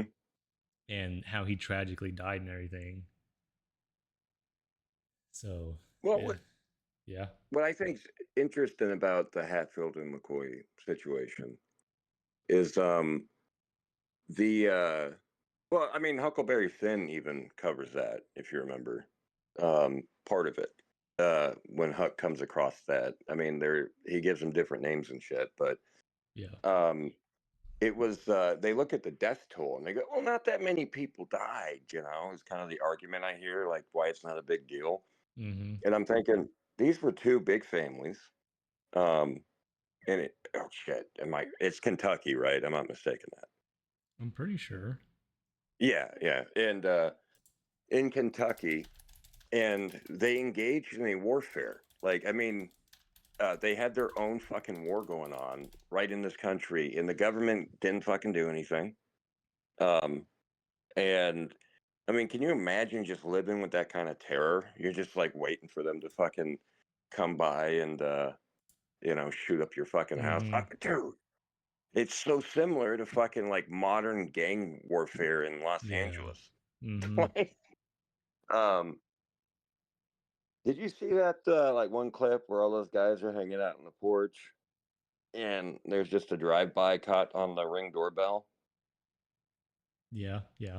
I remember that. It, and like the thing that struck me was this shit where they duck down behind this railing that's just not going to cover anything, Yeah. and they're fucking shooting up. They just pulled the gun up, and there's an Mm-hmm. apartment building across the street, and they're just fucking bop bop bop bop bop, just shooting randomly. Mm-hmm. Um, like that is uh, you're just gonna. I just feel like you're gonna make militia. I mean, vigilantes. You're gonna make a lot of vigilantes out of that shit. Yeah. Um, because you like, you're sitting in there and one of those stray bullets comes in and hits your girlfriend, your wife, your daughter, your son, something like that. And then there's just no accountability. They never find the guy. I mean, there's a horrifying statistic that 50, I don't want to misquote, but 50% of all murders in the United States don't get solved, Yeah. which is fucking insane. Mm-hmm. Yeah. And like you have to, I mean, most of those, the vast majority of those are like those type of murders, right? Those Mm-hmm. just random, fuck it. It's not typically um the the serial killer guy going around. um but yeah, I mean, when you stop solving the murders and people don't feel like there's justice, it just spins off uh that vigilante shit. I mean, you remember that movie with Charles Bronson called Death Wish? No. So he's a dad. He's like in the 80s. He's a dad, and his daughter gets brutally murdered. Mm-hmm. And he goes around, and he kind of just is a murderous type of Batman figure, and he just finds bad people and kills them. And that movie just took off. It was so fucking big, and that's because in the 80s, crime was just so rampant, and it just was not. People just did not feel like it was being solved. Yeah. And that's when you see these massive pushes for militia groups, for vigilante justice, um, uh, because people are going to get their fucking justice. Mm-hmm. Um, yeah. Yeah. So, Yeah. I think the militia, I think our founding fathers really had envisioned basically, I mean, they say that really we're not supposed to have a standing army except for in time of war. But obviously, the world's a lot different mhm. than it was in the 1780s. We probably need to have some form of a standing army, just considering the world powers that we have today. But a Well, I majority of mean, what's supposed to defend the home front is like the militia. And mhm. I think it's not just a right, but it's an obligation that most men should seek uh, to be a part of, because you just break it down from the community all the way up to the federal government, and it I think it's something that's missing, that's important, because right now we have like the National Guard, right? And most people kind of think of that as being the militia, and it kind of is. Like we saw what Mhm. happened with the LA riots. They sent in the National Guard, and I believe what should have happened was we should have had California should have had their own militia, which is a funny thing to Yeah. say. They probably wouldn't, but they should have had their own militia, and it should have been like basically civilians quelling civilians instead of which is what the leftists complain about. The federal government's putting our thumb down on us, and he's sending in the National Guard and militarizing LA. Well, why don't we have a militia that could have came in and Well, kind of in yeah. could you argue that Antifa is a militia? No, uh, You that's don't just think like so? uh maybe they are, probably. I would say they think of themselves as a militia. Mhm. They just have like really stupid. I've actually heard them make the argument that they're a militia. Yeah. Um, and it's like who holds the power here? Mhm. It's the whole issue I have. Now I'm for each man. Yeah. His dad should take him, teach him how to shoot a gun. He should have some basic understanding of uh, like gun training. Like Yeah. I just don't have a problem with teaching a kid. You take him, he's 12, you take him to like a course, you teach him how to sweep a room, you teach him how to do different tactical things. I mean, that a lot of people would find that extreme. I just don't see Mhm. that as a problem. No. You make it normal to the kid to do this, where he doesn't freak out in an emergency, and you kind of just do it once a year. Mhm. Um, and you just keep him fresh on it. Um, but like the organization thing is where I get an issue. I Mhm. just don't. Like, it always comes down to like who's in charge of this shit. Yeah. Yeah, and that's definitely always something you have to think about. Um, who's going to rise to the top of the militia and be commanders and stuff. But Yeah. it really should just be like almost unorganized. Like it should just be like enough organized that if something happens, like I don't know, let's say 20 million people come over our border illegally, and Right. a bunch of Venezuelan gangs take over an apartment in Colorado. Well, it should be Hmm. organized enough that people can get together, like Minutemen, and take care of that problem without having to wait for the government to get in there and have to worry about all the standards we hold government to and all this stuff. Right. So, most people, not most people, I believe at least like 90 to 95% of people should own a firearm, be well trained with it, and be ready to Hmm. move at any moment. Because just because we have this fallacy that Rome also fell into, that we can never be invaded, doesn't mean it's not going Hmm. to happen. So we need to be ready to defend our community if something like that happens. Right. And we're thinking of warfare very conventionally. We're thinking of Mm-hmm. it as like a standing army launching an invasion force on the beach of L.A. County or something, and that's not how it would happen. I mean, that would just be the dumbest fucking thing in the world for an invasion Oh force yeah. to do to America. What they'd have to do is infiltrate and take over very important infrastructure in our Mm-hmm. government, Mm-hmm. and then kind of do what they did with Operation Valkyrie, when they were trying to overthrow Hitler, Yeah. um, where they tried to, and it could have worked. It was fucking close, um, but the bomb didn't go off, Yeah. and it all fell apart. But if you can infiltrate a system, like let's just say you have a massive fucking country across the water that's very focused on taking down America because they want to be the superpower, Mm-hmm. and they are known for sending civilian spies in, to rise through the ranks, and we catch them all the time. But because they've also bought millions of acres of American land, and they they're shipping people in through a porous border to the south. Um, they can seize, like they can have little pockets. I mean, I don't see a like a police force being able to handle like a Mm-hmm. little group of insurgents taking over a town. Like Yeah. little 20 guys come in with machine guns that are been training that we don't know about, and they just come into a fucking town and take on the police force. And like a town like 5,000 people. I think the entire police force, that's including all working officers when they're not. on duty is like 30, right? 30 Yeah. people, 35. And then you have like the sheriff's department, which is probably like another 80 in an equivalent county to that Mm-hmm. town.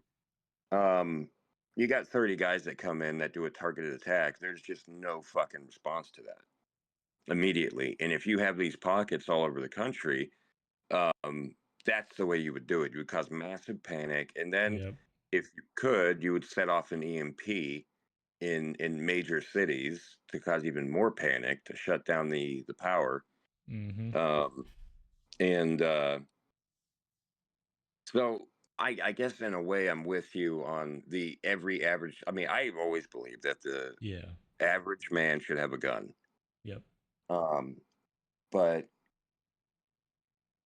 I just yeah, there you just run into these situations where um a madman gets in, and because Mm-hmm. like every system requires a hierarchy, every fucking Yeah. system, you have Mm-hmm. to have a guy going, because if you got 10, you can't have 10 leaders. This has been known through history. So you pick one guy and you go, we trust this guy. And let's say that guy starts fucking doing dope or something, and he's like, Yep. and he's smoking meth, and he's like, I believe we should go out to the desert. And like, but he doesn't do all the crazy shit at once. He just incrementally does crazy shit, and he waits for Mm-hmm. you to get used to that crazy shit. Then he does more crazy shit, and next thing you know, you're walking around with the butt plug in. It, Mm-hmm. he's like, what? How did this happen? I came here to shoot guns. Yep. Um, so there's a lot of issues with with that to me. I would be Yeah. interested in to see how he would be wanting to structure it. Has Yeah. he told you like any of that? No, we've only had like some surface level talks about it. Hmm. Uh so and he hasn't even really released any of his episodes yet that he's recorded on it. But Okay. uh yeah, it's it's something that's new to me because I never even once thought about it before he brought it up to me. But it just kind of made Hmm. sense once he started talking about it. I was like, yeah, that does make sense. And now I've been reading the Federalist Papers where he's getting a lot of his ideas from, uh, Yeah. So and he it makes likes sense. um oh fuck, who wrote the Federalist Papers again? Is it Monroe? Not Monroe. No, it was Uh, Hamilton, Thomas Hamilton. Jefferson. Yeah, Uh, Hamilton was the there big was one four though. of them. Yeah. Um, I think old Tommy boy, Mm-hmm. um, was more. Uh, he was a. I think he's a lot more libertarian than people realize. Yeah. When I read a lot of shit, Mm-hmm. um, he was very much like against over government overreach and Yeah. shit. And I feel like the Federalist Papers wanted bigger government when I Mm. read them. Yeah. They Well, wanted. Hamilton I, was probably the worst author that was a part of it because he seemed to have zero like uh like looking into the future. He would always be like, "Yeah, so we're going to give the government this power. Like they do have the power to make a poll tax just Uh, in case it's a super bad emergency and mm, they need to tax the polls to get out of an emergency. But they'll never use it willy-nilly. No, they hmm. wouldn't do that." And then here we are Yeah. almost 250 years ago, 50 years later, and all these ideas that he had. And he was like, no, they'll be good men because the government's going to be full of the best, the Yeah. brightest people because the people will elect them and they will have to Yeah. be the best. Right. And Yeah. then we'd get full of corruption and everything. And he didn't seem to have any foresight to that. He always just seemed like, oh, things can always be worse. Hmm. Yeah, and that's the issue with it, and that's probably why a lot of the Federalist Papers didn't make it into government. To be honest, Yeah. um, like he really wanted to push those into to be ratified, and like the other uh, brilliant fucking leaders of our country were like, yeah, keep those around. I mean, we'll put Hmm. it over here. We're gonna put that on the fridge. Hey, look, we're putting it on the fridge. Good stuff, Hammer. Yeah. No, There is a lot of good stuff in the Federalist Papers, like the heir is to faction, right? Heir is to mhm, fire what liberty is to faction. Quote mm, from Hamilton. He actually said that, right? yeah. Let me look. I mean, I'm not saying he was stupid. I mean, he was obviously Yeah. a really smart guy, but there's just so many like that's why we argue over these things because like you're gonna come up with an idea and you're gonna be defensive of it and you're gonna like want to Uh, plug all the holes in it, and another guy's gonna come along and then point out the holes, and either you fix them or your ship sinks. You know, and I just feel like there has to be a way to plug those holes. You know, mm-hmm. in that theory. Yeah, it was James Madison that said that one. Hmm. Let's see. Liberty is to faction what air is to fire, an ailment without which it instantly expires. But it could not be less folly to abolish liberty, which is essential to political life, because it nourishes faction, than it would be to wish the annihilation of air, which is essential to animal life, because it imparts to fire its destructive agency. That's just Hmm. a straight up like. Yeah. So just So because someone uses their liberty incorrectly, we have to take liberty away from everybody else. But when you right, think but about, are we going to take air away from all living life just because fire uses it? You know. I know. I mean, no, but one thing you could do is you could keep the air away from the fire. You Yeah. know, Mm. I mean, well, you could. That's where that regulation idea comes in. Like that's also the problem I have with a lot of like abortion people when they point out rape and incest in their Mm-hmm. arguments. It's like we have to. I mean, it should be a system in place to judge every case by its own merits. You Yeah. know, and we have the guidelines, which is our legal system. And we go, and okay, this one, that's a special case. We make a note of it, and then we create precedents that way. Um, but yeah, everything has to be done on an individual basis. And that Mm-hmm. seems like it takes a lot of time, but so does living, you know? Yeah. Um, so, um, yeah, I wouldn't say that's where the issue comes in, you know? It's just like, yeah, we don't want to take oxygen away Mm-hmm. from everybody, but we don't want it to, burn down the entire nation. I mean, we don't want to give the oxygen to the fire. We don't want to be Yes. sitting there with one of those old fashioned pumping things, you know. Mm-hmm. Uh, and that is kind of awesome that they knew that oxygen fueled fire, by the way, back then. Yeah. But yeah, Yeah. they were so much fucking smarter than we think Yeah. they were. A lot of them had that foresight to look at things, and just the way, like the Declaration of Independence, like every word was taken to be in account, and the way that they Yeah. wrote the Constitution, just like a well-regulated militia is necessary for the free state. And Hmm. they didn't say, oh, everyone needs to own a firearm, or Right. back then everyone has to have a musket. It's like the right to defend yourself is an unalienable right. Yeah, and that's like the other issue. There's this we talk about, the quixotic nature of some of these ideas, but that's the same issue with like the people that want to abolish firearms is that, if the guns weren't there, it's just the dumbest argument that I can think. It's so fucking stupid that you don't even feel like you need. I feel like that's what the leftists do. They make such a stupid fucking argument like Mm-hmm. men can have babies that it just takes you're off guard. You're like, it's so stupid, no one's going to believe that. And then you look over Yeah. it and you see like a parade of people marching with slogans saying, you're like, how the fuck? Like it's just such a dumb fucking idea. I don't even need to refute it. And because you didn't refute it, some other asshole fucking was like, that's a pretty good idea. You know? Mm-hmm. Um, Yeah, so like, but yeah, it's just one of those. I don't know. Yeah. Well, it was fun having you back on, but I think I'm about Yeah, ready it to was a good wrap time, this man. up. So I'm gonna say I a quote appreciate you, brother. here, and then Oh, go.